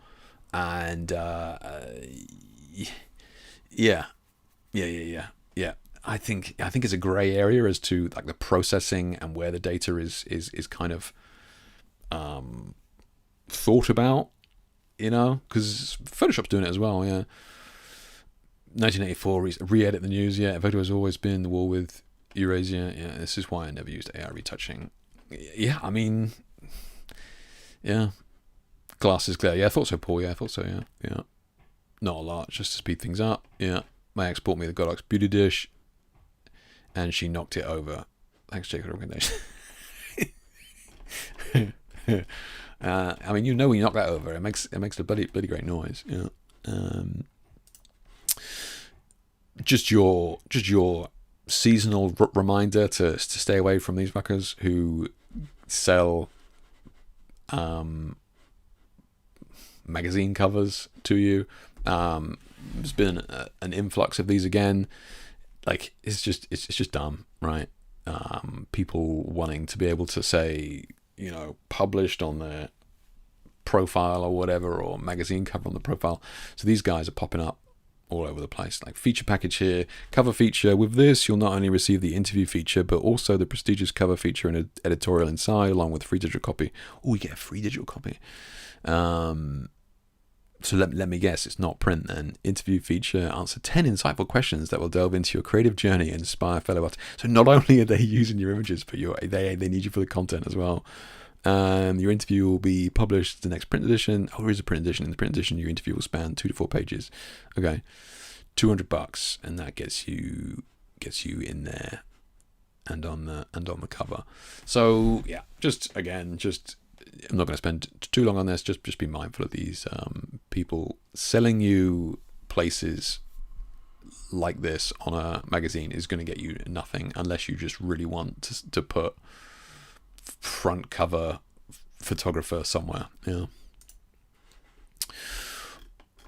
A couple of people in here like Lens Baby. I love Lens Babies. I don't use them as often as I would like to, but they have a refurbished sale going on at the minute, which I just got an email about. I thought I'd pass it on. Some of these are really good. Like this thing here, the Sweet, if it's still there, for less than $200 is nuts. Absolutely nuts. Yeah, which is cool. That's with both the. If you don't know how Lens Baby works, this bronze orange thing here is the housing, and then the Sweet 80 is the optic. So you change those optics in and out. So the optics themselves are relatively cheap, and then once you've got this, you can just switch them in and out. So if you've been kind of eyeing up Lens Baby, there you go. So the optic, here you go. So the optic on its own is just $100 there for the Sweet 80. So have a look. If there's anything in there that you've been hankering after, take a look, because I do really like a lot of the Lens Babies. This is the one I've used for years. Composer Pro. It's not on sale, but $300 gets you everything. Yeah, looks like they're getting rid of a lot of the velvets there.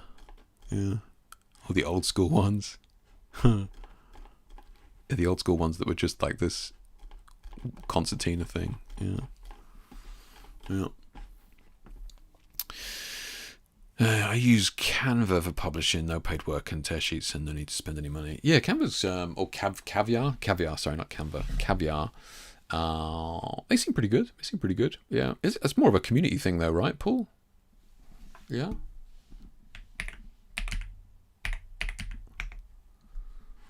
What the fuck is this shit?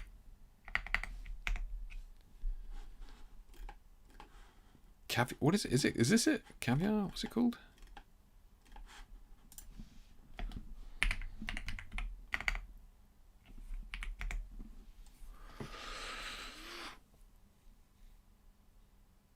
Oh, I didn't have the R. Okay, my bad. I was like, they need to sort out their Google thing. It was me being an idiot. My bad. Yeah, so it's like kind of an online community thing, yeah. I think I do have an account on there. Yeah. I think I do have an account. Yeah. Good stuff though, man. Yeah, it's like it's quality content on there for sure. Yeah. Those of you who maybe not aware or haven't heard of it, I don't use it. I used it a couple of years ago. And then kind of, you can't keep up with them all, right? But yeah. Okay, good stuff. Yeah, check them out. Good shout, Paul, good shout. Oh, nice, Paul. Nice. I mean, look, as they got a high bar on there, man. If you're getting published in there, it's good stuff. Yeah, yeah. Leo says, I just bought the Twist 60. Oh, the Twist is nice. Yeah, it kind of gives you that swirly bokeh stuff in the background. Yeah, for my composer. Haven't had time to try it out yet. Yeah. Yeah, I mean, like, the Lens Baby lenses is certainly something that you use alongside other lenses, right? I mean, I would never do a shoot just purely of it. But I think the other thing as well with these is that people just think that it's kind of that it's all arty-farty, just nonsense, and it doesn't have to be. I'm just trying to see if I can find an example. Maybe I can't. Oh no, I think this one is actually. Yeah, this is an old shoot now, but so this is a Lens Baby Edge, right? I mean, it's sharp, but the edge just gives you like you would basically adjust it to get this strip of focus. Obviously here I've just got the focus on the eyes, so you can see why down here is kind of in focus as well, but it just drops everything else way out of focus. It was kind of like a faux tilt shift, but without the shifting, I guess. But yeah, very, very sharp lenses. Again, just the edge lens there, but you know, see how much it knocks it out. And this is not shot like 1.2 or anything like that. Even though it looks it's very, very sharp. So like Lens Babies, you know, doesn't have to be all arty farty. You know, you can do some cool stuff with them. Yeah. Again, I don't use them as much as I should. There's some more here which I absolutely love. So again, you just shoot with a standard lens, and then switch to the edge. Right. Beautiful effect. So again, it doesn't need to be arty-farty. I think, look, they kind of market themselves like that, and that's their niche, that's their demographic. They deal, when I was working with them years ago, like it's the soccer mom genre or whatever it is that they call it, which is basically a little bit more airy-fairy, right? So the images on their website are more geared towards that, which is fine, but it doesn't mean that that's all you can shoot with them.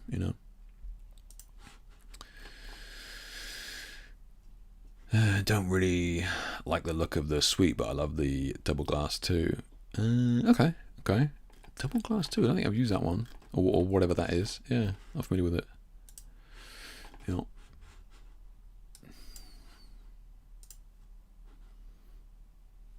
Don't know why I had that earmarked, but yeah. Okay, so we're getting on a bit in time now. If there's anything that we looked at there, or people want a link to anything, let me know and I'll pop it in chat.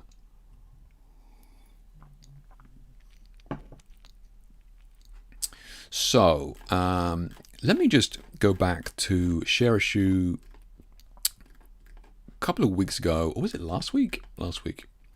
Here you go. Look, you see comments on the non-live stream one. It's always more popular than the live stream one. So we had an image pop up from Tony, a guy over here in Australia, right? And I noticed something that I'd seen a couple of times before, right? And no, you got plenty of time, Jamie. I noticed something in this image that I'd seen a couple of times before. A guy in the US showed me some images that happened to him using Godox lights. So I noticed this, and it may not be noticeable via the quality that you're looking at there on the stream. So let me just pull this up here. So what was I saying here? I was saying, yeah, great shot. Loving the shadows in this one. Can I ask what camera settings were for this one? I was specifically curious about the shutter speed due to the banding that is visible in the wall. My next question is, what lights were you using? I'm guessing not flash, but LEDs. I've seen this a couple of times now where these lines appear. Can you recall what power the LEDs were? Were they set to low power by any chance? See attached image. So I've just sharpened it up so that it's more obvious. So this is his image, and I've just cranked the clarity to like 4,000. Right, now we can start to see this effect going on here. So where is this coming from? Why is this happening? because I've seen this a couple of times, and not a great look, right? Not a great look. So thankfully, Tony very graciously said, yeah, I noticed the banding as well. I have seen this on other photos. Okay, I was at 320th of a second f4 ISO 2500 Z mount, 24-120 ZA 40mm. Color temperature lights Godox RS 60Rs. So there's the Coke can lights we were looking at a minute ago, at about a third strength. The spot behind is from the projector attachment, and the other two have the SL-L2, which is like a lens thing, like a Fresnel lens thing that did not use noise reduction. Maybe it would help. Thing is, on this, it wouldn't help, because the noise isn't the issue. The issue is the banding. Now, what's interesting about this is that what Tony said is he's using multiple lights here, right? And these lights are, these bands are the same, right? So this white dot is a light. This blue region over here is another light, right? But they are lining up, yeah? So something else going on here, you know? So let me check comments before I move on to Lightroom. So Sin says, I imagine that AI will be able to recreate many lens looks, thereby making a lot of manufacturers redundant. Whew, Jesus Christ, Sin. I don't know about that one, my guy. You could say that about Photoshop. I'm not with you on that one. Yeah, I'm not with you on that one. I don't know. You could say the same about long exposure and all that sort of stuff as well. Like you're not wrong, but at the same time, I think there is stuff going on. I think we are kind of bouncing off it a little bit. Yeah. Just let me show you something real quick. Let me just move this over here a second and see if I can do this without showing too much.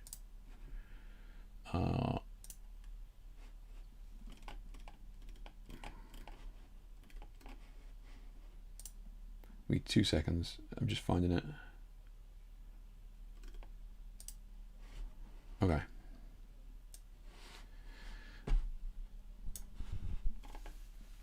So here, this gentleman, I presume, posted this image. Step-by-step tutorial coming soon. I shouldn't laugh. I'm sorry. So we got the raw, and then we got the final. So just have a look at some of the comments here. And I'm not calling this guy out. I'm not. This is not a reflection on this guy's work. This is a reflection on a meta shift, if you like, or a cultural shift or a trend shift that I'm starting to see more and more of. And this was just an easy example to kind of show you, right? Can hardly wait. Amazing. Final Fantasy. I love the raw. Raw is final, and final is my final straw. I'm not gonna lie, I like the raw more. It's moody and has more character. The final is too polished. Raw is super. I'll be honest, raw is much better, more life in it. Raw, fire, that sort of stuff, right?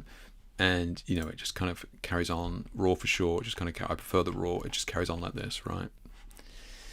This is a shift that we are seeing now, right? And look, there's nothing wrong with either of these shots, right? This is the type of stuff that we as photographers have been hired to shoot for years and years and years. This is absolutely a beautiful finished image, right? This is where we're being drawn to in today's visual media because of the fucking AI trash that we have to look at, and because everything is shot on the same camera brand and the same type of camera and the same lens, and then retouched using the same retouching software, using the same retouching algorithm. It's becoming very homogenized, and people are starting to bounce off of this, right? Now, way back in, I'm going back to 2010, right, where Photoshop's kicking off. Everybody went wild with Photoshop. And look, I was the same. I had plastic skin. We all have plastic skin just because that was, believe it or not, the trend at the time. And then it got, like the kickback from size 0 models and everybody just liquefying the living hell out of models and that sort of stuff. It broke, right? France initiated a law that said images had to have stipulation if they were edited in post-pro. It had to be tagged as such. And we start to see people kind of bouncing off the heroin chic of the 90s almost, tail on. And like I said, Liquify and Plastic Skin was a case in point of that. And it's coming to a head again where we're like, enough is enough. So some of the feedback that I give a lot of you in the share issue is to kind of ease off on the retouch. And this is kind of the reason, just ease off on it. I'm doing it. I'm trying to ease off. It's difficult. It's a difficult habit to break, but I'm trying to dial it back. And I have been trying to more and more and more. It's kind of tricky to do. It's very difficult to do this natural perfection, right? Any makeup artist will tell you that the no makeup look is extremely difficult to do. So to have somebody look like they're not wearing makeup when they are actually wearing a bunch of makeup to make them look like that is very difficult to do. And I think that's where the retouching is kind of going to go with it, right? We're going to come back to a little bit more organic, right? Not just AI'd, yeah. So again, right? I'm just something to bear in mind and mull over, keep an eye out for it, and that sort of thing. Okay. All right, back to this. Could be his computer ever had an issue with a chip which would get hot and it would make dots on my saved images. Really, Andre? That's nuts, man. That's crazy. Yeah. Have it quite regularly when I'm photographing theatre music. It only happens in the silent shutter for me, though. Interesting. Okay. There's a big pushback on AI and Purpleport using AI. Background to composite is now pretty much banned. Is that right, Sin? Even the AI backgrounds? Okay, yeah. I know a guy who makes Lightroom tools if you want to ease up on the Photoshop work. Interesting point, Vlad. Yeah, so what Vlad's saying there is, look, skip Photoshop altogether, right? If you can do everything in Lightroom, then that's going to look more organic. Yeah. Okay. Let's come back to this issue here. I know I got sidetracked there, and I wasn't going to rant about that, but I think it's probably relevant with the AI that we were talking about. But yes, let's get back to this banding issue here and how it and what's actually going on with it. So I'm just going to bring up Lightroom here.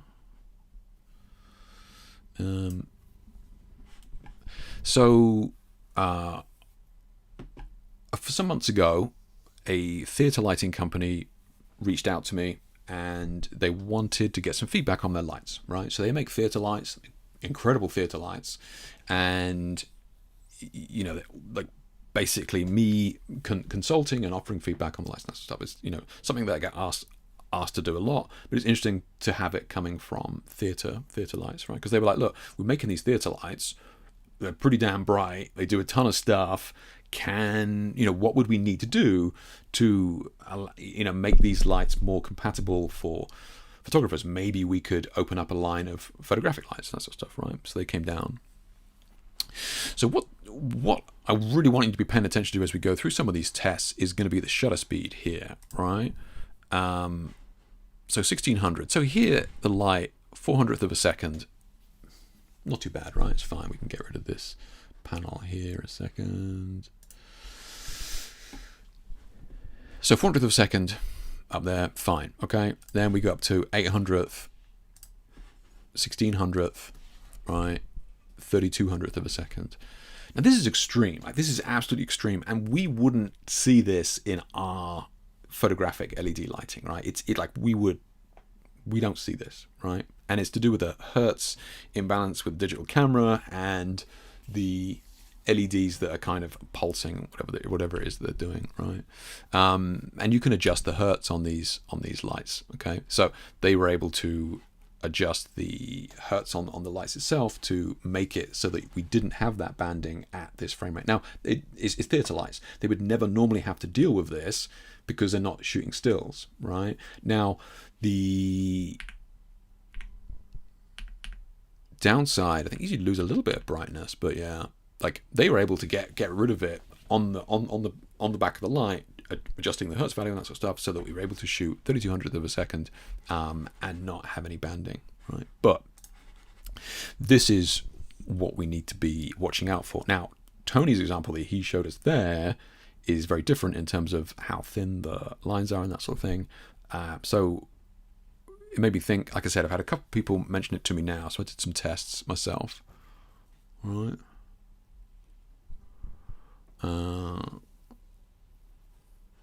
really don't want to click on something I shouldn't live on stream. Let's have a look. Could be the banding export setting. That's the issue, right, guys? It could be so many different things, right? And it's not consistent either. And I'll get into that in a second. I've had this banding at weddings when you don't get the shutter speed correct with the lighting in the space. Exactly, yeah. And especially because those lights in a space are not designed for photography, right? If you don't know, LEDs essentially pulse, right? Especially cheap LEDs will pulse, and they don't have any kind of failure rate for turning off and on. If you take a normal bulb, like an old school bulb, tungsten bulb, and you just like turn it off and on, turn it off and on, turn it off and on, it's putting stress on that bulb as a charge is passed through that tungsten filament, is heating it up, and you keep doing that, it's going to degrade it to the point where it'll burst, right? Or, explode, whatever it does, makes that pop. Right. Now LEDs don't have that, right? It's just a charge going through it. So they are pulsed on and off like thousands of times, millions of times, and it's absolutely fine. So cheaper LEDs will have a longer pulse. This is why LEDs are so much cheaper to run at home, right? Because they're using way less power. You can't see when it's off because our frame rate is, I don't know what it is, but closer to like 24 frames a second or something like that. So as long as the lights are pulsing faster than that, we don't see the pulse. Now, this is why some people get migraines and that sort of stuff. Is probably to do with the fact that their brains have a higher frame rate, so they're actually seeing the flickering, which is giving them migraines. But by the by, that's what's happening with LEDs. Now, the more expensive LEDs that we buy for photography kind of are trying to eliminate that pulse, right? And we saw, or whether I mentioned it or not, but I saw like the new Profoto LED head that comes out, like it's one of its taglines is 16-bit dimming or whatever it is, which means that you can reduce the power of it down to black and not have any kind of frame rate drop. So yeah, have a look at these. Yeah. It'd be really interesting to have a comparison between regular and silent shutter, because readout time from the sensor can really give problems. Interesting, Leo. Yeah, I'd be interested to test that. I can have the same shutter speed, but one has stripes and other hasn't. So something going on there, Leo, in the way that it's being captured. Yeah. So I'll cover that in a second. I think there's something going on there. Yeah, I get with the silent shutter at weddings also, but stop using it. Interesting. You get the banding at events, LED screens. Exactly. Yeah. And you used to get it with TVs, right? That was when we were shooting TVs back in the day. Our shutter speed had to be below a 30th of a second. I think TVs were like 24 or something. So like our shutter speeds on the old cameras were, I think, a 15th of a second. And if you didn't see it having the lines, similar sort of thing, right? You can get the banding or advanced LED screens. Yeah, mirrorless cameras seem to have solved these issues. Tony's using a mirrorless camera. Yeah. Some Nikon cameras don't actually have a mechanical anymore. Yeah, says Steve. Okay. So let me just scoot over here, because I use the Coke cans, right? Because I've got some here, and that's what Tony was using. Boom. Okay. So these are the ones, right? This is what Tony was using here, the Coke can heads here. So 100% power, and I'm just getting exactly the same shot. I'm just changing the shutter speed in each of these shots, right? So 8 thousandths of a second, 100% power. So you see 2 thousandths of a second there. We just go into develop here, and let's just crank up the, if you can see it or not. Not really. It's just there. You guys probably can't see it on your screen, but it's coming in. It's coming in here slightly as well. You guys might be able to see it. And then 100%, it's just starting to come in there. But remember, we're at 8 thousandths of a second. Okay. So 75% power, similar sort of thing. Nothing really changes. It's just barely visible. A little bit more visible there, but at 8 thousandths of a second. 50% power, same thing. Okay, 2,000, 4,000, 8,000, similar sort of thing. 10%. Again, similar sort of thing. So it's fairly consistent, at least, right? But it does kick in there. Now, remember, I'm using a DSLR, right? And Tony is using a mirrorless camera. So the DSLR, in my opinion, is going to have less impact than the mirrorless camera, just because there's shutter and that sort of stuff, but it's like the way it's being read. But again, it's not quite as easy to say that all mirrorless cameras are acting the same. The other one that I saw, so somebody was using the Z8, somebody else I was chatting to was using the Z9. Same thing was kind of happening, but at different different rates, right? I checked the Kelvin just in case it was Kelvin 5600, banding 1800, banding, and then 10,000 banding there. Okay. So it's the shutter speed then, or like, you know, fine, right? So let's have a look here. So the rotor lights, 2,000th of a second, 4,000th, 8,000th of a second. Okay, we're all good. We're all good on this. So rotor lights fine, right?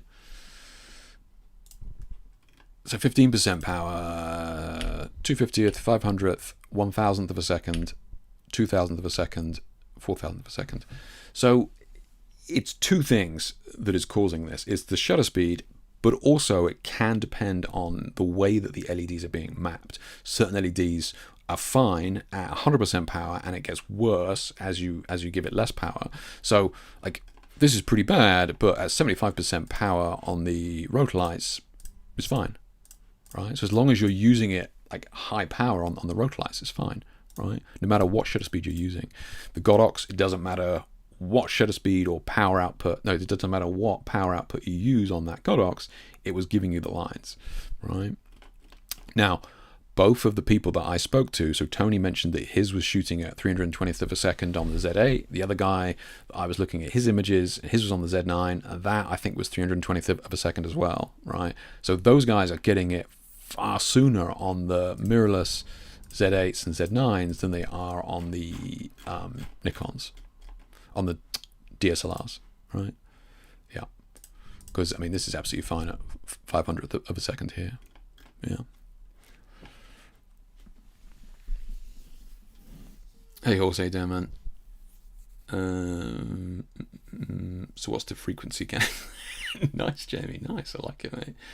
Sony A9 III should have at least the problems. It has a global shutter. Good point, Leo. Well done. Well done for picking up on that.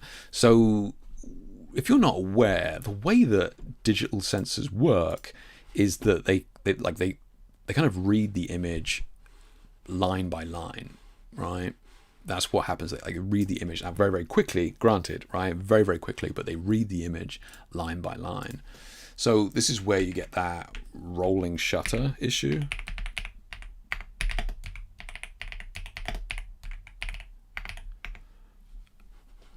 Where, like, if there's, there you go, right? So if something's moving along, right? So as the chip, this car is moving past this house, right? So as the chip reads, that's where the house is, right? The car is still moving, right? So in that fraction of a second, by the time the camera has read the bottom of the chip here, the car has moved and the house in the image has moved, right? So this is what this rolling shutter is happening here. This is what happens. Now, what Leo has quite rightly said there is that in theory, the global shutter, I haven't tested it, I would urge some of you to test it for me, but in theory the global shutter doesn't work like that, and the global shutter should alleviate that problem, right? Unless you don't care about it, and you don't care because you shoot with Nanlite. So Nanlite is the only brand that I tested that is completely immune to like nothing at all. So 100% all good, 75% all good, 50%. And this is on the baby light. This is on the baby FC 120, right? This is on the baby one. Yeah, 15%, all good. 1%. So this is where many lights have to really kind of really jiggle the numbers about to try and give you this low output from an LED that essentially doesn't have a dimmable power like a tungsten does, right? So this is why many LEDs will struggle with the rolling shutter and banding, and you could barely, if you squint your eyes at 8,000th of a second, you just see it happening at 1% power on the Nanlite, right? So when I reviewed the Nanlites, I mentioned many times that the whole product felt extremely well made from the ground up, and it did come across as a product that was rooted in a lot of heritage. And like you could tell that there's so many little features in there that are something that only a brand that has been going for decades would have. And I'm really impressed that Nanlite has this, because look, Godox is cheaper, right? That's fine. Like there are some corners to be cut when it comes to saving money, and this is one of the things, right, where Godox is going to be cheaper, but it doesn't, just not going to be the same level of quality, right? That being said, those Coke cans are from No Lead, which aren't cheap, right? So, really impressed with Nanlite.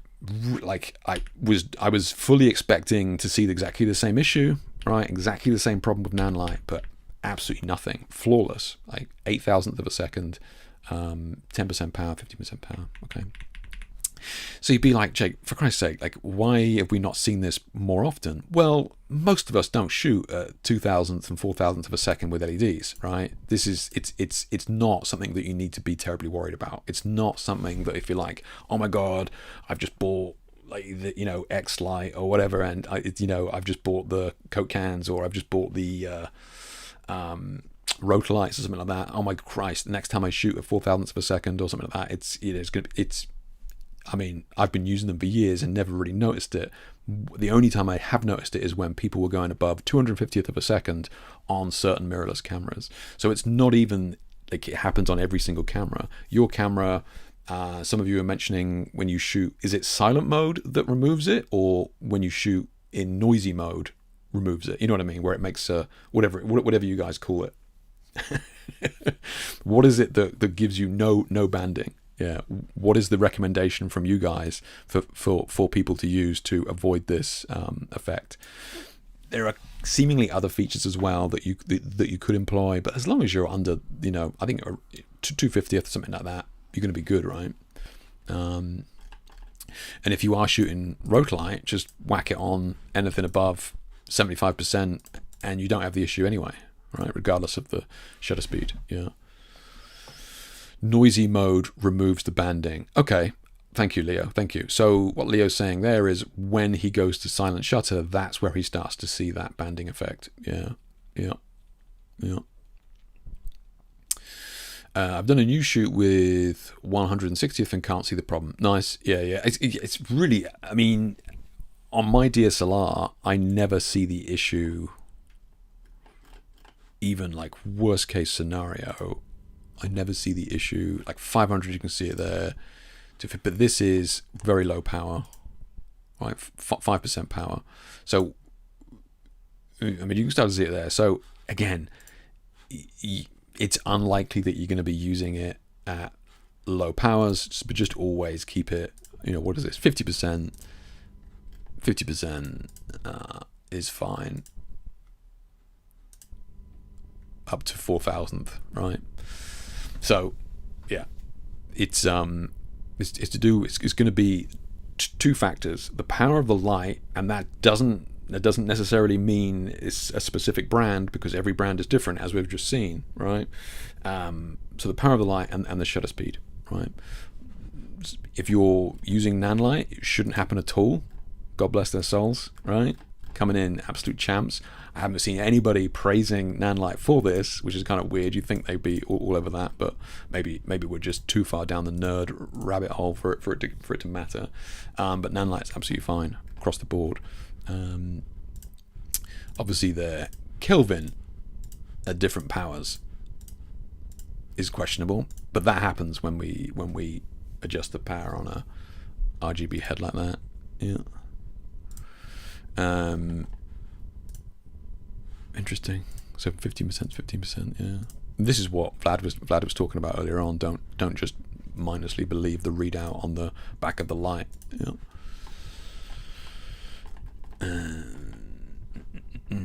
Yeah.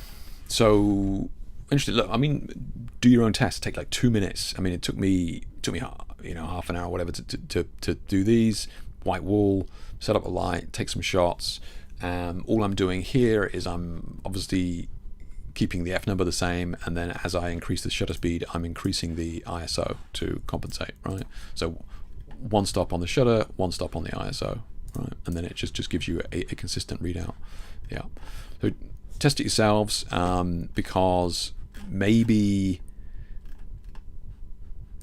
maybe on the Nikon Z8 and Z9 you can see the nanlite banding, right? Maybe on the DSLR it doesn't pop up, because I'm using the same lights as Tony, and he's getting it at far lower shutter speeds than I am. And my guess is that it's the difference between DSLR and mirrorless. Yeah, so worth testing. Yeah.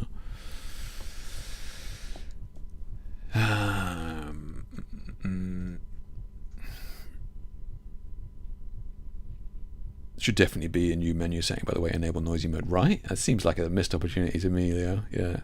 So yeah, Vlad agrees. Silent makes it have the banding with the Sony and the streetlights. Exactly. Yeah. So same as what Leo was saying there. Noisy mode gets rid of the banding. Yeah. Yeah. I defo buy one. Buy one Watson. Nanlite. Look, they're good, man. They're fucking good.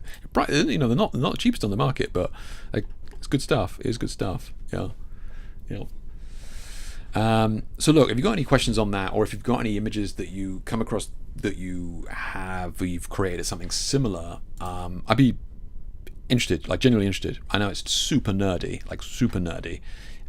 but I would be very, very interested to see what kind of settings and combinations that you're getting.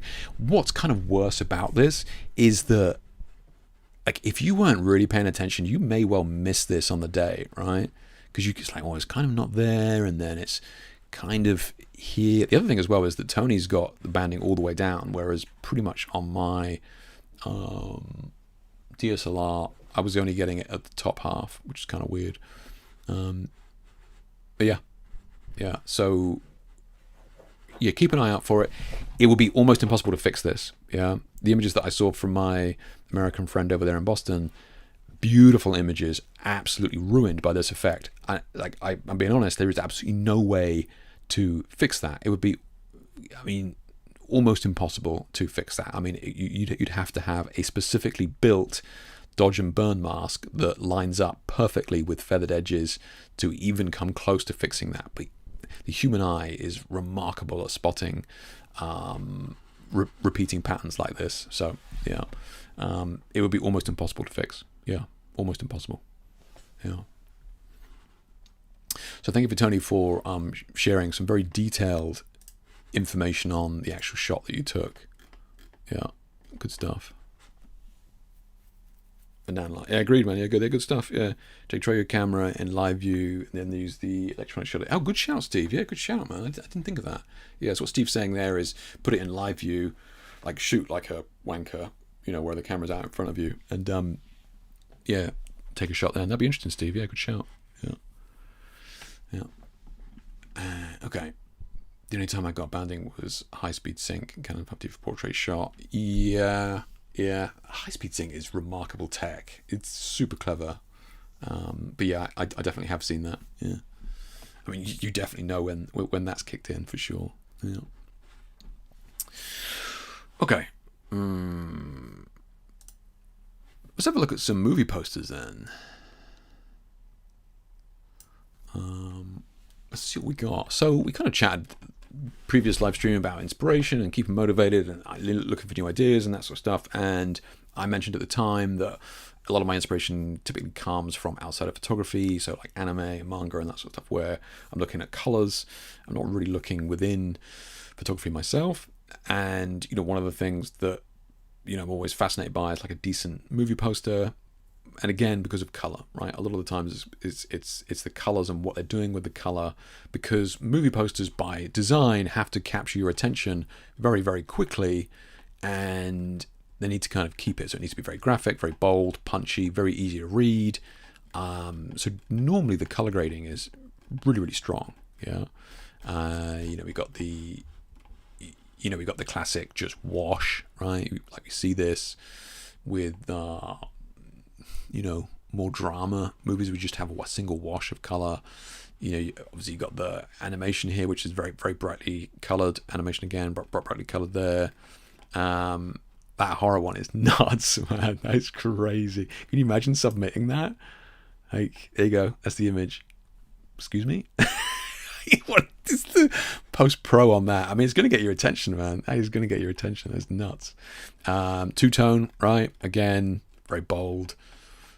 Two-tone there. Orange and blue is obviously going to be a big one, but two-tone, very strong. 3 colors there as well. Yeah. So color theory and movie posters is always a good one, and composition as well. You know, you got to take the photography with a grain of salt, because sometimes it's like heavily been manipulated by people afterwards. You like the design team and that sort of stuff. So you know, it's kind of a weird one. But I'm always kind of fascinated by composition. Right? This is cool. This is really cool. Right? Compositionally, you know, crazy, but it works. You know. So you can find a lot of the ones that I have on file here are from agencies, and I actually didn't realize that a movie will have 5 or 6 different agencies all make a poster. I mean, maybe all the posters will go out, but they won't just get one agency to do like 10 posters. They'll maybe get lots of different agencies to do one. So you kind of get a nice, you get this overarching theme, but there's still difference within them, which is cool. Yeah. Again, composition, right? Talk about leading you into the shot. Color. Yeah. Anybody got any favorite movie posters that is just like, yeah, that's the one, man. Love that. I would have that up on the wall, like a movie poster that you would actually hang up on the wall, as opposed to just getting your attention. So this one is, you know, respectively or respectfully a step down from what we're looking at as well. So there's maybe like TV shows and that sort of stuff. Maybe not the same budget, you know. Maybe not the same crew and that sort of thing, but again, color is a big one. Yeah. Mission Impossible. There's another Mission Impossible I want to look at in a minute, but yeah. This one, I remember this one. This one, absolutely nuts, right? I mean, that's such a great image. Yeah, bold colors. You know, we got the primaries there. We got the red, yellow, blue. Yeah. Really good, man. Really good. Amazing poster. Phenomenal. That's. I mean, I have zero interest in superhero movies or Superman, but long exposure effect and that sort of stuff, I am a sucker for that for sure. Yeah. Yeah. Nosferatu, another good one, right? Yeah.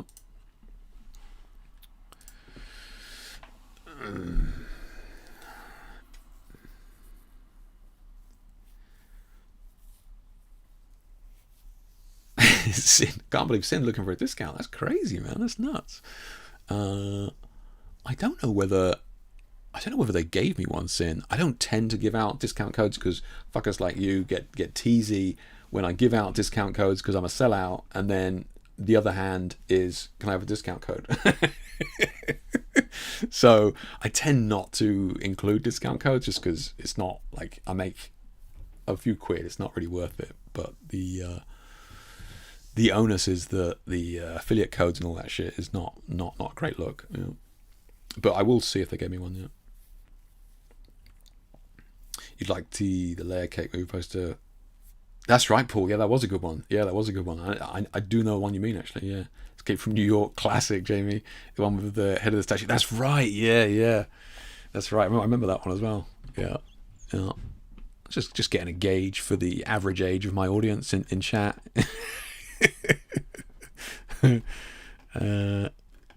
So we got here. So this is from BLT again. I think I'm pretty sure in LA again.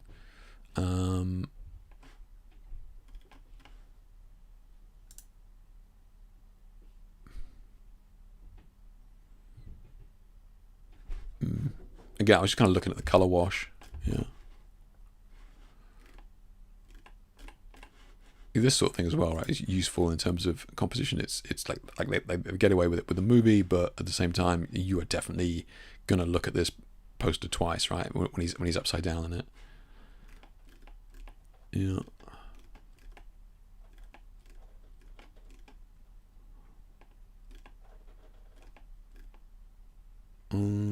Look on the Stranger Things aesthetic there from the 80s or whatever.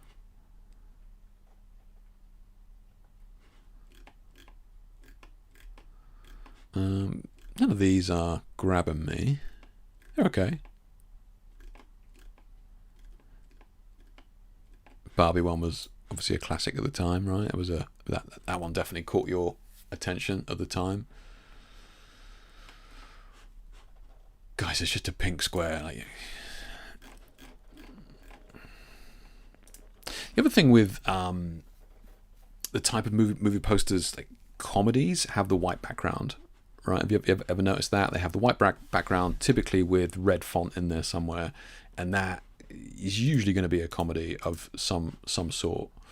But yeah, just a pure white background. That's another reason why I kind of recommend you guys not do the pure white background when you're shooting as well. I always tend to just have just a little bit of tone back there as opposed to it going to pure white. You can come, there we go again, right? So just pure, I presume that's a comedy, something-ish, comedy-ish, right? Reds and whites. I don't know where that meta has come from in the movie industry, but yeah. Some of those are okay. These ones were ish as well. We can kind of look at some of these.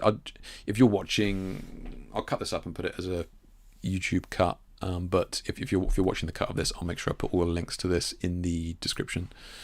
Some of these are cool. Took me a second to see this crow one, which I thought was actually pretty well done, considering the amount of black in that image would have been a nightmare. That was pretty cool. Some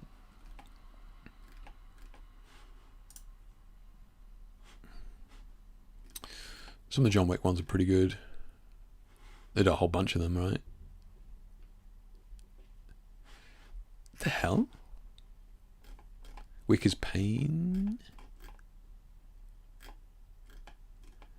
Oh, the making of. I was like, what's going on here? Yeah, that's like, these posters are cool, man. Check it out. That's awesome. Managed to use green and red without it looking like a Christmas poster. That's cool, man. Great use of font in that as well. Really, really good use of font in that. Yeah.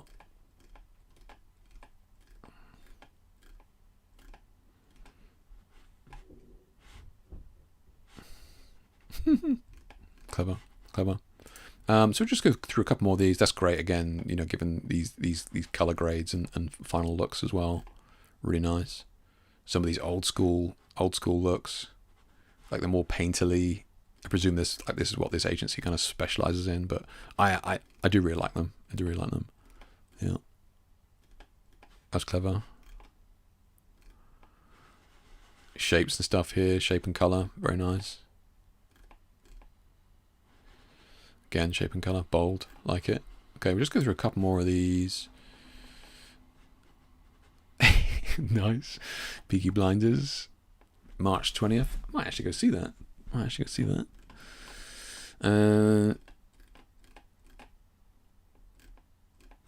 Again, composition, right? It catches your eye, as in, you know, from our day job, it's different, right? They're not trying to capture the person; they're trying to capture your attention, looking at it. But yeah, I'm kind of really drawn to these like close up, dynamic compositions. I think they're really cool. Yeah. Hey, shh. That's great. Great use of composition in that. Strong colors, red and gold type effect. Really nice. Again, talk about dynamic angle. Wild.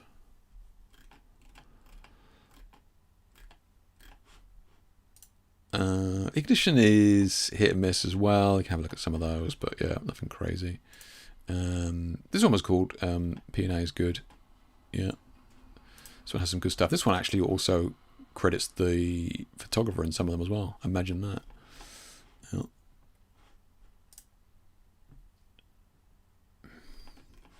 But yes, so some of these are slightly more arty-farty than others, but pretty cool. So it's a good mix, right? And I will put the links to these because it's worth sitting down and going through some of these. Some of them are really good. That one isn't. This one is cool though. I like this one. Beautiful colours and composition, right? Absolutely beautiful. Gorgeous shot.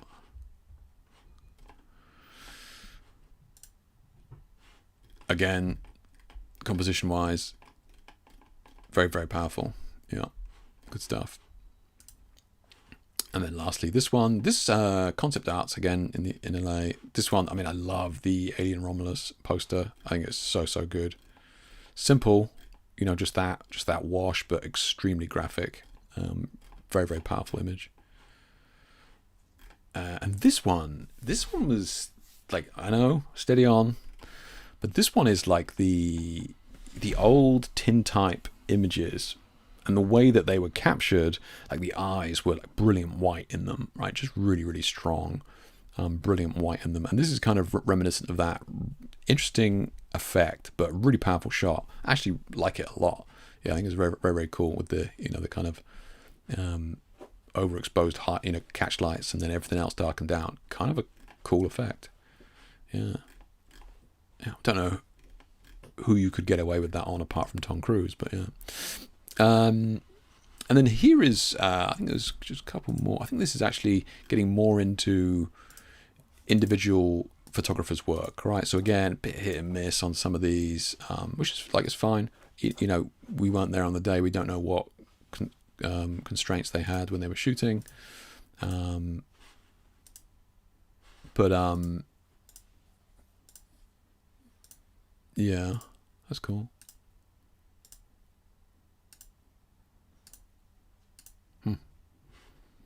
Yeah, so this guy, Matthias Claimer, Brian Bowen, so he's obviously got his look that he uses, that he gets called for. We got Cullen Tobin here. So this is the old school retouching style that I was talking about, that we used to do years ago, that everybody wanted, right? You can't get away with doing that now. Like, you know, it's I'm sure it's an older image of his. It's fine, but that retouching style, you can't really, you know, unless Hollywood specifically asks for it. But this whole removal of everything on the face is not really something you can do anymore.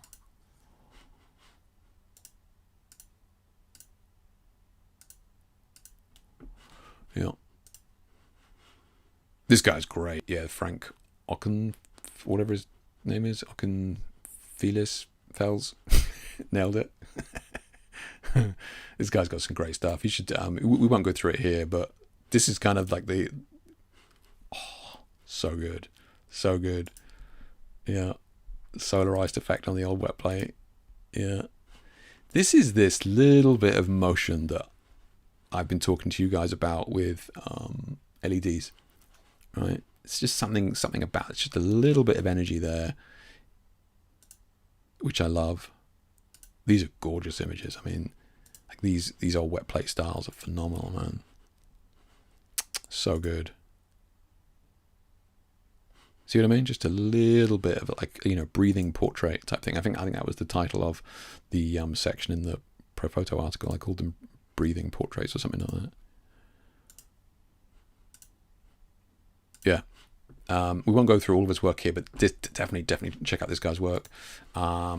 This Valis Marmatikis, nailed it, is kind of, just has some beautiful work, but their website is wild, right? Their website just basically brings up a Google tab. It's nuts, yeah. Like I was so confused, but I love this work. Really, again, textured, a lot going on with that. It just brings up these tabs in the website. This is what all websites used to be like in the early 2000s, by the way. Just nutty, just crazy. And then we all lost patience with it. He's got a bunch of stuff here. Some of these are really good. I'm trying to think of. There's one that I saw, but yeah, it's got some great stuff in here. Definitely have a look at this guy's work. These ones, yeah, these were good. These ones good, yeah. So this is beautiful portraits. Now, one thing I didn't notice at the time until I saw it was that makeup is actually people. I never noticed that. So very, very clever on their part for that poster, but beautiful image. Again, definitely knocked back, shot on film or something like that. Oh shit! Oh, I'll get it back. History. Is that it? Oh yeah, because it's his Google website. Yeah, definitely check out that work. Incredible work. This guy's got good stuff as well. Beautiful, beautiful stuff. Definitely make sure you check out some of these.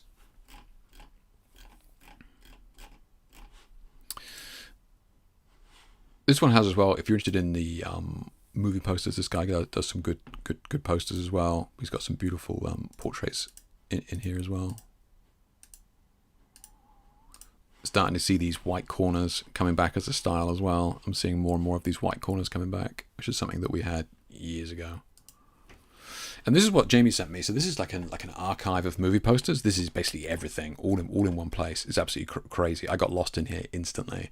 So if you're interested in basically everything to do with movie posters, whether it be era types of movie posters, I think Jamie sent me links to like different decades of posters. This is really, really good. Yeah, if you're into kind of one step deeper than just looking at the pretty pictures, then the postercollector.co.uk, absolutely awesome. Yeah, good shout, Jamie. Really, really good. Yeah. Oh wow, these are some old ones. Yeah. Okay.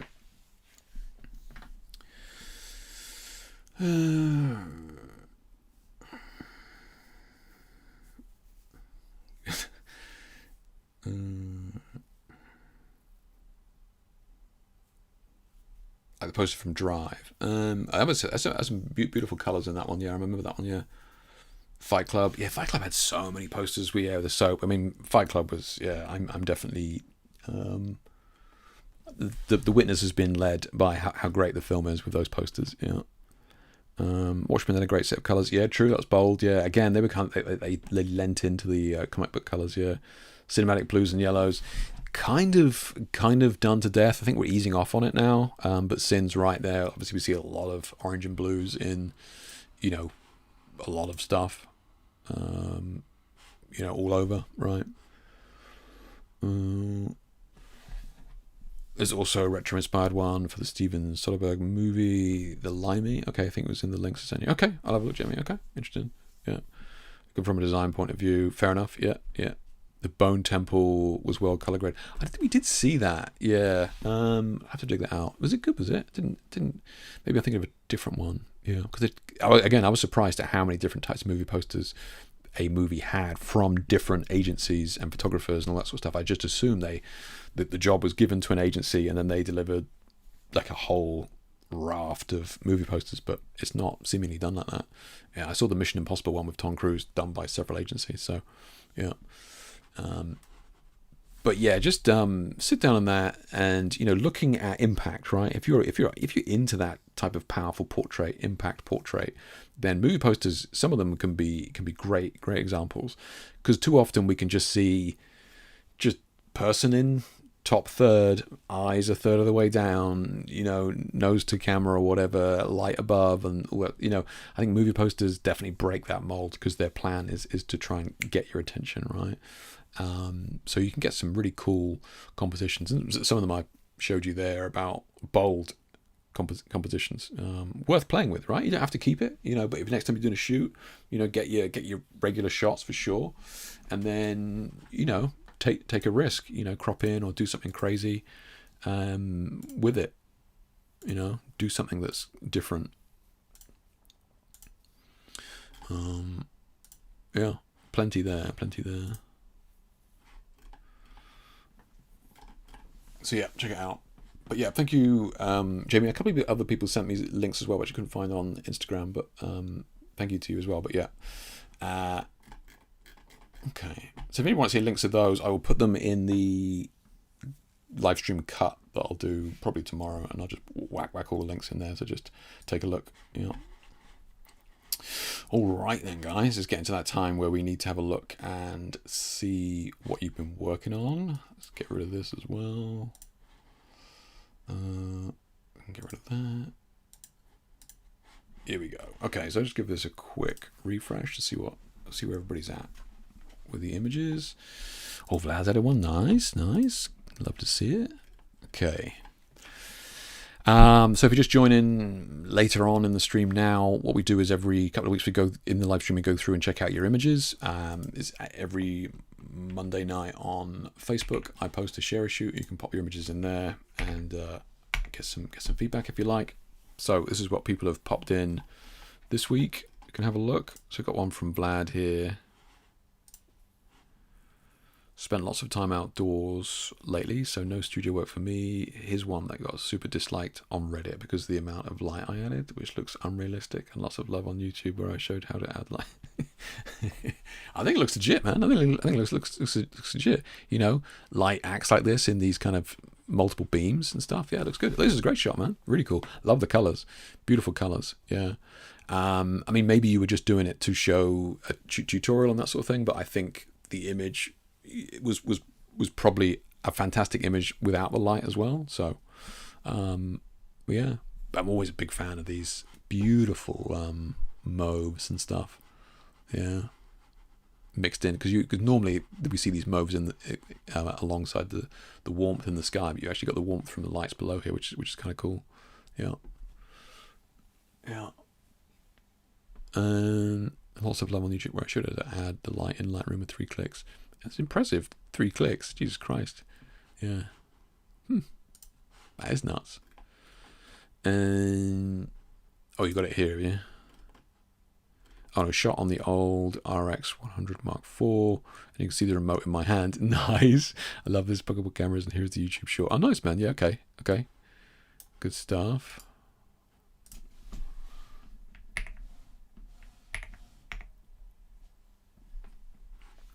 Today I want to show you how easy it is to use masking to add light beams to your photos in Lightroom with just 3 or 4 clicks. And for this I'm gonna be using this night photo that I mostly already edited, but light beams to your photos in Lightroom with just 3 or 4 clicks. And for this that is a good shot, man. That is a good shot before. Look, I know you were doing it for the tutorial and stuff, so I won't spoil it here. Go and watch it, guys. Yeah, check it out. But yeah, beautiful colors. Yeah, 60 seconds as well. Good stuff, man. Good stuff. That's what we got from Etienne here. See? Oh, you have the straight up camera there.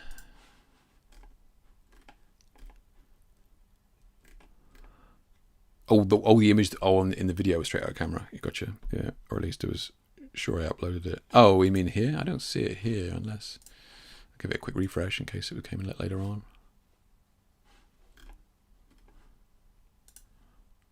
Yeah, for some reason I got the YouTube link there, but yeah. Okay.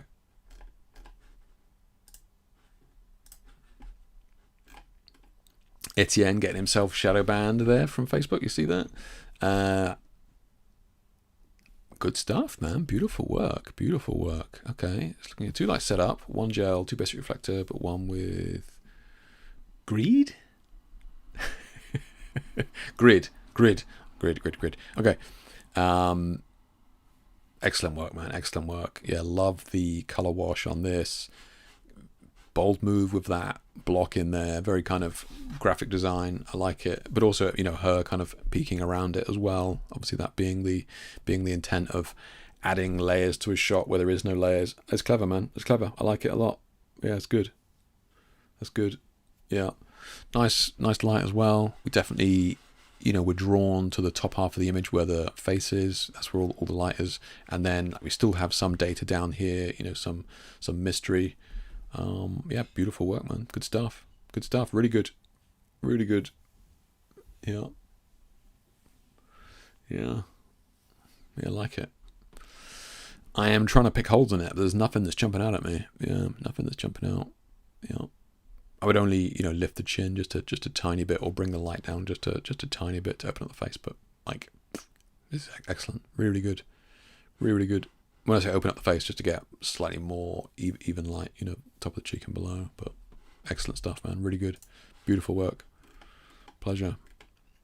Oh, Paul's getting fancy. So this image was a bit of a happy accident.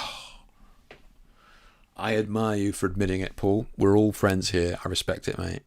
It was a shot using red and yellow from the Neos, and then using Jake's preset Darkfire and changing the white balance using the white on her top. Got the effect. I popped the original shot in the comments. Okay, look, I don't care how you got there. This is looking great. Let's have a look. Damn, that's my preset. I gave that away for free. Damn, son, that's a banger. Good stuff. Whew, Christ, that's good. That's some good presets. So let me just read that again. The shot was using a red and yellow from the Neo, so I presume we got maybe the reds over here, maybe the yellows over here on this side, maybe the reds in here, and changing the white balance using the white on her top. Okay. Love it, man. Love it. And I do kind of like the way that you went with it in terms of darkening it down. Yeah. So the only thing here is, see how we got this nice, rich, strong color on this side from this, I think you said red light here. I know we've pushed the Kelvin or whatever or color to turn it more orangey, but we have data in the reds here. But you see how in the yellows we're kind of clipping that data. We've lost the skin tone and texture. We still have it here, but we've lost it here. So just ease off on the exposure, and we see how we've clipped the whites and stuff here. So although I think is fine, I think just watch it in the future, so we're not losing that color data. But love the shot, really cool. I bet she loved it as well. Oh, maybe she didn't if her face is in shadow. Very, very cool. And look, this is not photoshopped as well. We can see the before and after up here from Lightroom. Yeah, thanks for sharing that. That's cool, man. Yeah, really cool. It is. That is a. I've said this to you guys before about the thumbnails and that sort of stuff, like zooming out on an image to see how impactful it is when it's small. I mean, it looks great even at that size, right? You can tell an image is going to be good when it works very, very small. From Steph here, back in the studio shooting my own stuff now. So one main light, one edge light, bringing the models all the way to the front for a light grey background. Okay, yeah, nice background to keep it neutral but not wash them out with white. Okay, yeah. So Steph here working in the portrait studio. She's got a white background and one main light, one edge light. So we've got the one main light which is lighting them here, and what Steph is saying is that she's brought them away from the white background so that they're exposed, and then as that key light drops off, we get the nice grey tone from behind, which is nice. And then we have the edge light, which is over on camera left there, is my guess. Yeah, although we do have an edge light on here as well, so maybe we've got two edge lights. Yeah. Or maybe somebody just left the fridge open on the left-hand side or something. So it looks like we've got two edge lights there. We can see the highlight on the boot and stuff as well. So something's going on somewhere else with a third light. But yeah, great shot. I think it works really well in the monochrome, but not. I think it would have been easy to turn this black and white, but I'm glad you didn't. I do like the extra color because we've just got the skin tones, and even he's wearing like these earthy tones in the boots, with the beard and the hair, and it all ties in nicely, man. Yeah, I think it's good. Great shot. Yeah, really cool. I bet they were happy with that, right? We got some flare coming in here as well. Do you have like some snot on the lens, or is this an actual lens filter, or what's going on here? Yeah.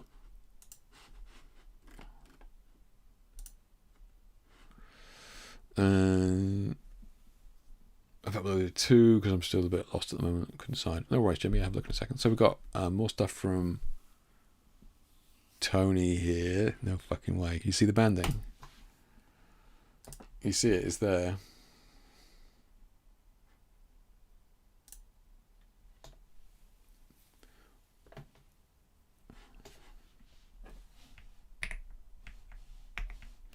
So those of you who weren't keeping up, Tony was the guy who shared the image with the slight banding last time.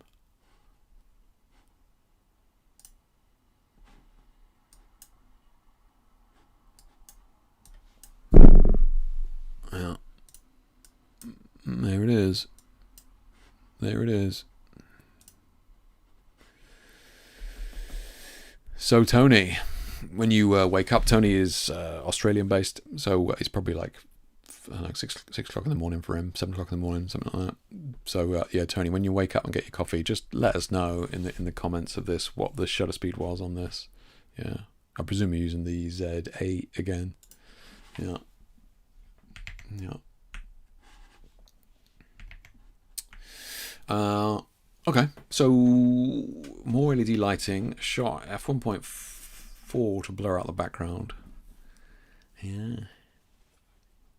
It's definitely something going on with the chip, right? Because even with that 1.4, yeah.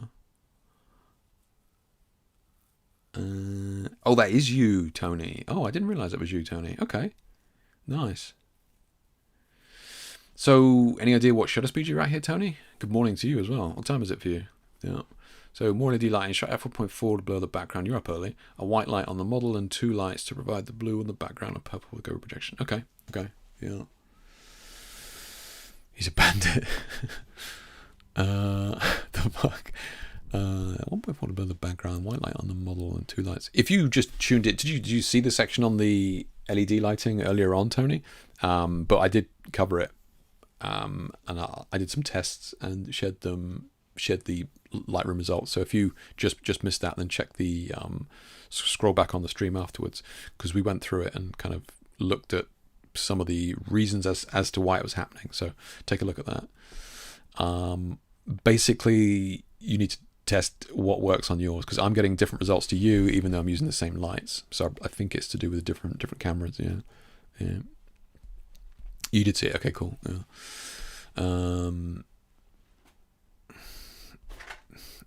That's, you better not be being racist with that comment in about being bandits. That's a bit it's a bit strong. Okay. 2 lights to provide blue on the background, purple on the Go projection. Okay. Yeah.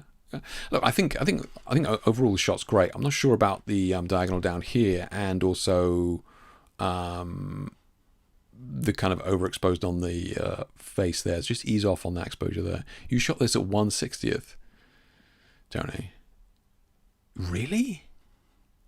You're getting, so it's just visible there. Well, I mean, I suppose it makes sense if it was very visible at 3/20th. I suppose it makes sense that it would be less visible at 1. Oh, the speed was 400. Okay, speed was 400. Okay. Whew, I was going to say, fucking hell, surely it's not visible at 1/60th. Okay, nice. Okay, cool. Good. Okay, so hopefully you can keep it under control. Have you got any settings on the camera, like the other guys were mentioning? Noisy setting, non-noisy setting, or whatever it was. Might be worth having a look. Yeah.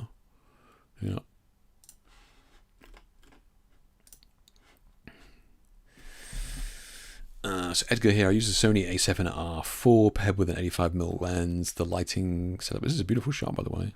Okay, yeah, the lighting setup was consisted of 2 Godox 8400s. 8400s, nice. A softbox placed behind the model, creating the glowing backlight, while a key light from the front shaped illuminated subject. Nice, beautiful setup, very clean, nicely done, and yeah, so it's interesting color grade there as well. I don't dislike it, but I'm glad you lent into something with it. Yeah, A7R4 paired with 85mm, 2 Godox 8400s. Good stuff, man. Clean lighting. Yeah, you have a big key light in front, shaped and illuminated subject. Okay, it seems a very even light. Whatever you're doing, I don't know whether you bounced it off the ceiling behind you or something like that. Yeah, beautiful light behind. Very even lighting from head to toe here. Yeah, good stuff. Very clean. Oh, you blurred out the nipple. I was like, why is it blurring? Like, you blurred out the nipple, I think. Yeah. Okay. Did you cut this out, like, to make this clean, this circle? I think it's fine. Yeah. I'm not sure. There's some green in this color tone. I'm not 100% on. Just kind of curious.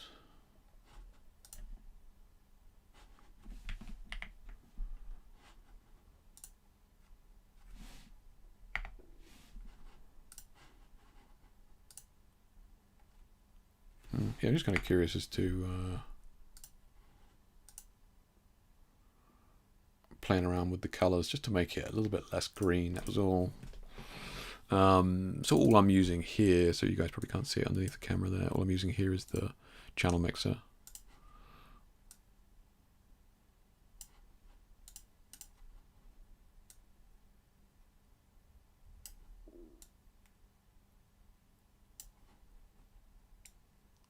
I'm trying to stay true to like the greenish that you had. There's a little bit of a hint of something in the highlights here, like the boots and stuff, and on the outfit.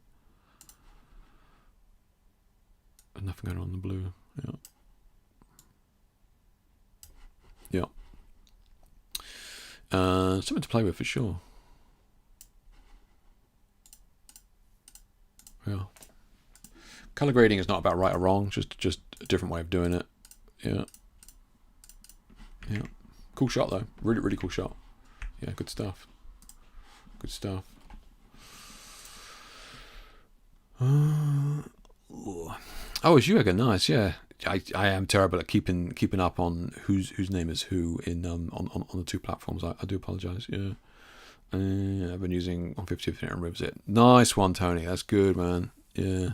There's option like that. Try it, Tony. Yeah, because other people were saying that they were having better results, good results like that. I think noisy mode makes it more betterer. If I can remember. Yeah. I think somebody said noisy mode makes it more betterer. Yeah. That's exactly what they said. Word for word. Image from Sin here. Beautiful image, Sin. Yeah, I love this. Gorgeous, gorgeous work, man. Yeah. So I think I asked you before, how much of this is retouch for me then? Like what is it doing? Are you just doing a little bit of skin work? I presume are you doing dodge and burn in there? Like what is going on? This is a beautiful shot. This has definitely got that painterly vibe. Gorgeous color grade on this. Absolutely fabulous. Really strong pool of light as well, which a lot of people were kind of shy of doing. But this pool of light being, getting very dark out here, which a lot of people kind of, I think, either go too far or not enough. I actually really, really like this pool of light. Beautiful. Beautiful texture on the hair as well. I'm sure there's dodge and burn on there. Yeah, I'm sure it's not going to be Snowflake just from his home location.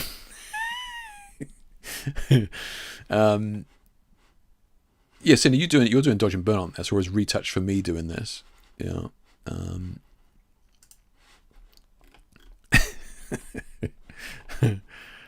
A lovely shot though, man. Yeah, gorgeous. Love the color on it. Yeah, nice. Really, really good. Really, really good. Again, dodge and burning on the face here, which I presume is dodge and burning, unless retouch for me is doing something, and then we can all pack our bags and break it up. So we've got a shot from minor skin work, like already painterly. Ooh, coming in with straight out of camera, boys. I like it. Yeah, good stuff, Sin. That's good. That's great. I'm sure the light was very good. Yeah. It's got one from Trevor here. The first actual shoot 2026, taking a crack at a concept I previously failed to execute properly. Okay, 7294mm. Okay, shot f8, ISO 200. So pleased that I got it right this time. Single bare bulb flash to the right of the frame. Okay. So yeah, so single shot like this, like single light, looking good, man. Yeah, looking good. Yeah. If that's only little editing, Sin, that's good stuff, man. Yeah, beautiful image, very painterly. Definitely, the whole image tied together nicely. What with the color and the pose and the model obviously works really well for the shot you're after. Yeah, good stuff. Yeah. So I think as well, Trevor's using like some sort of star filter as well, which is kind of cool. Yeah. I just want to show you something real quick, Trevor. Something that I tend to watch out for when I'm doing bare bulb stuff, and that's the double shadow that we have here. Yeah. I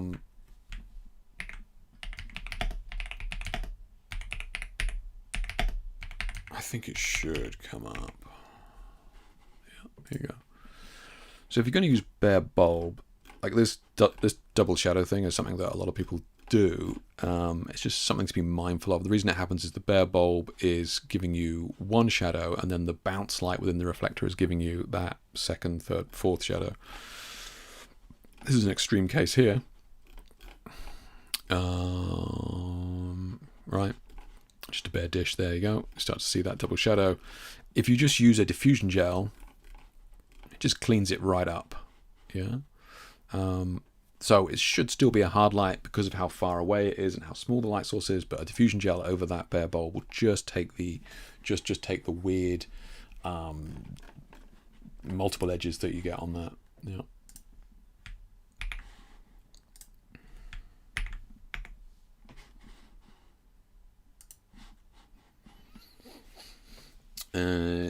It was for the star filter effect. Yeah, I can definitely see it happening there. Yeah.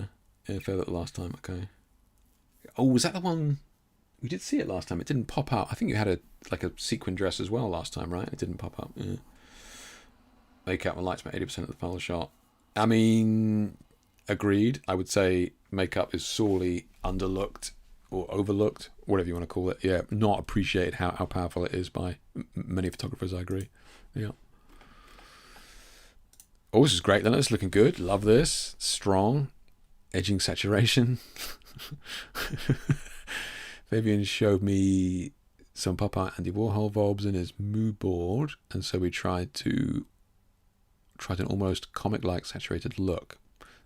It was really fun, interesting to find the edge where my colours were just about to clip. Nice, yeah, gridded. Yeah, it's true. I mean, red's very tricky and blue is very tricky, yeah. Got the LED lights, the gridded softbox to the right, blue 180 centimeters to the left. Let me just read that again. Constant LED lights, white gridded softbox to the right. So, okay, boom, it's got the catch light here on the right hand side coming in over here. 180 centimeter umbrella to the left. The blue, okay. I can maybe just see the catch light up there. And then 2 red LED tubes for the red edge light. Strong, okay. Yeah, the benefit of the tubes is it's going to spread out quite quickly. You can also bring them in quite close for the reasons I spoke about there. Obviously get very, very sharp drop off, so able to manage it. Yeah, this is a great shot, man. I think the concept that it came from, thank you for sharing the concept, like the comic pop art vibe. I definitely get it. Yeah. Color grade is really nice as well. Really strong grade. He done well with his hair and complexion on the retouch as well. Clean, very, very clean on it. Yeah, good stuff, Len. Excellent work. Really nice. Yeah, background's clean as well. No weird artifacting or anything like that. Yeah, good stuff, man. Good stuff. Strong work.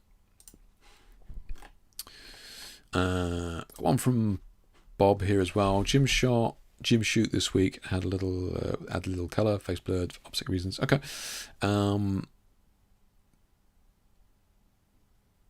Clean, man. You managed to get strong light all the way down the ropes here, which is good. Which I presume I can see you've got a light coming in from this side. So you're definitely popping in the gym shots. A little color on the face. Okay. So maybe I presume you're using flash, right, to keep these ropes nice and crisp. Good lighting on them though. I think the color grade, it makes sense for the atmosphere. You know, normally I'm a bit hesitant with this grade, but I would say it makes sense with the vibe and the atmosphere that you're going for here. I think it's strong. Yeah, I think it's strong. Normally, you know, kind of that gritty grade that ends up making skin looking dirty is something that I'm like, ooh, but I think it works really well here. I think the light positions are bang on. Nice edge light all the way down, which is something that I'm normally looking for. We got it all the way down from the top, on the shoulder, all the way down to the foot. So not sure what you're using there, but whatever it is doing a great job. We've also got the way that, you know, it's lit in such a way that we have light, shadow, light, which is something that I'm always looking for. You know, I don't just want the color to go straight into another color. I tend to try and have the color coming like you've done there, light, shadow, light, right? So we can see the light, and then we have this shadow, and then we have the light on this side. Essentially, you kind of achieve that by having almost the subject sandwich between the two lights. which works really well in this instance because there's a bloody great rope in the way. So good stuff, man. Yeah, really good, really good, really good. I had an email earlier. I don't know whether it was from you. I'm sure it was a guy called Bob, saying that it would be nice if there was a group specifically for sharing images, because at the moment the Facebook page that I have, the images are shared, are public, so everybody can see them, like friends and family and that sort of stuff. So yeah, maybe, if it's something that other people want a place not public to share images just for live streams and that sort of stuff, so we can go through them, then I can look at making that happen. That's honorable. I've had groups before, private groups, and they just deteriorate into kind of snobby, cliche nerd shit, and it's just like it's the reason I make the groups is for learning. We don't need any measuring the size of my lens attitude. Yeah. I think the public group limits a lot of that, which is fine. Yeah. Great stuff, man. Great stuff. Okay. Just give us a quick refresh in case anybody... Oh, did Jamie say he added something? I think Vlad said he added something here. This is the raw. Okay. Damn. That's a dark one. But always safer to err on the side of underexposing rather than overexposing, especially with skies. Yeah. Nice. Jamie, looking good, man. Loving this. Was a shot with the fitness model I did last year at Studio 88, showing this image that the client doesn't want its face showing. Yeah, going to add another below. Hopefully I can decide which one. Good stuff, man. Yeah, really good stuff. Very clean, gorgeous colours, strong light. Yeah. Beautiful work, man. Beautiful work. Okay. Nice. This is good stuff, man. This is good stuff. What are you using here? Are you using the tubes, Jamie, or what are you using to light this? I'm trying to look at the catch lights here. I could be wrong. It doesn't look like the tubes. Whatever you're using, it's good, beautiful. And again, beautiful post pro on this. I think you've done well with the background. I know that the raw on some of these backgrounds would not have been quite as clean as that. But that's just the nature of using as many lights as we use and mixing as many colors as we use. But I think you've done a great job of keeping it realistic. Yeah, very good. Yeah, rotalites. I was looking at the circles going, is it rotalites? Yeah, I was thinking, is that a circle? Good stuff, man. Yeah, can't argue with them. Yeah, beautiful work. Am I supposed to decide on which one I prefer? I don't know. Yeah. Yeah, that's a tough one, man. Tough one. Maybe this one. Maybe I'm just a fan more of the colors, but I do prefer the kind of pose and composition here. It's kind of tighter, kind of nice. I think this one for the colors. Yeah. Awesome work, man. Really, really good stuff. And 18 bottles of baby oil later, job done. Nice. I'll just check I haven't got anything else added in here. I think we're good.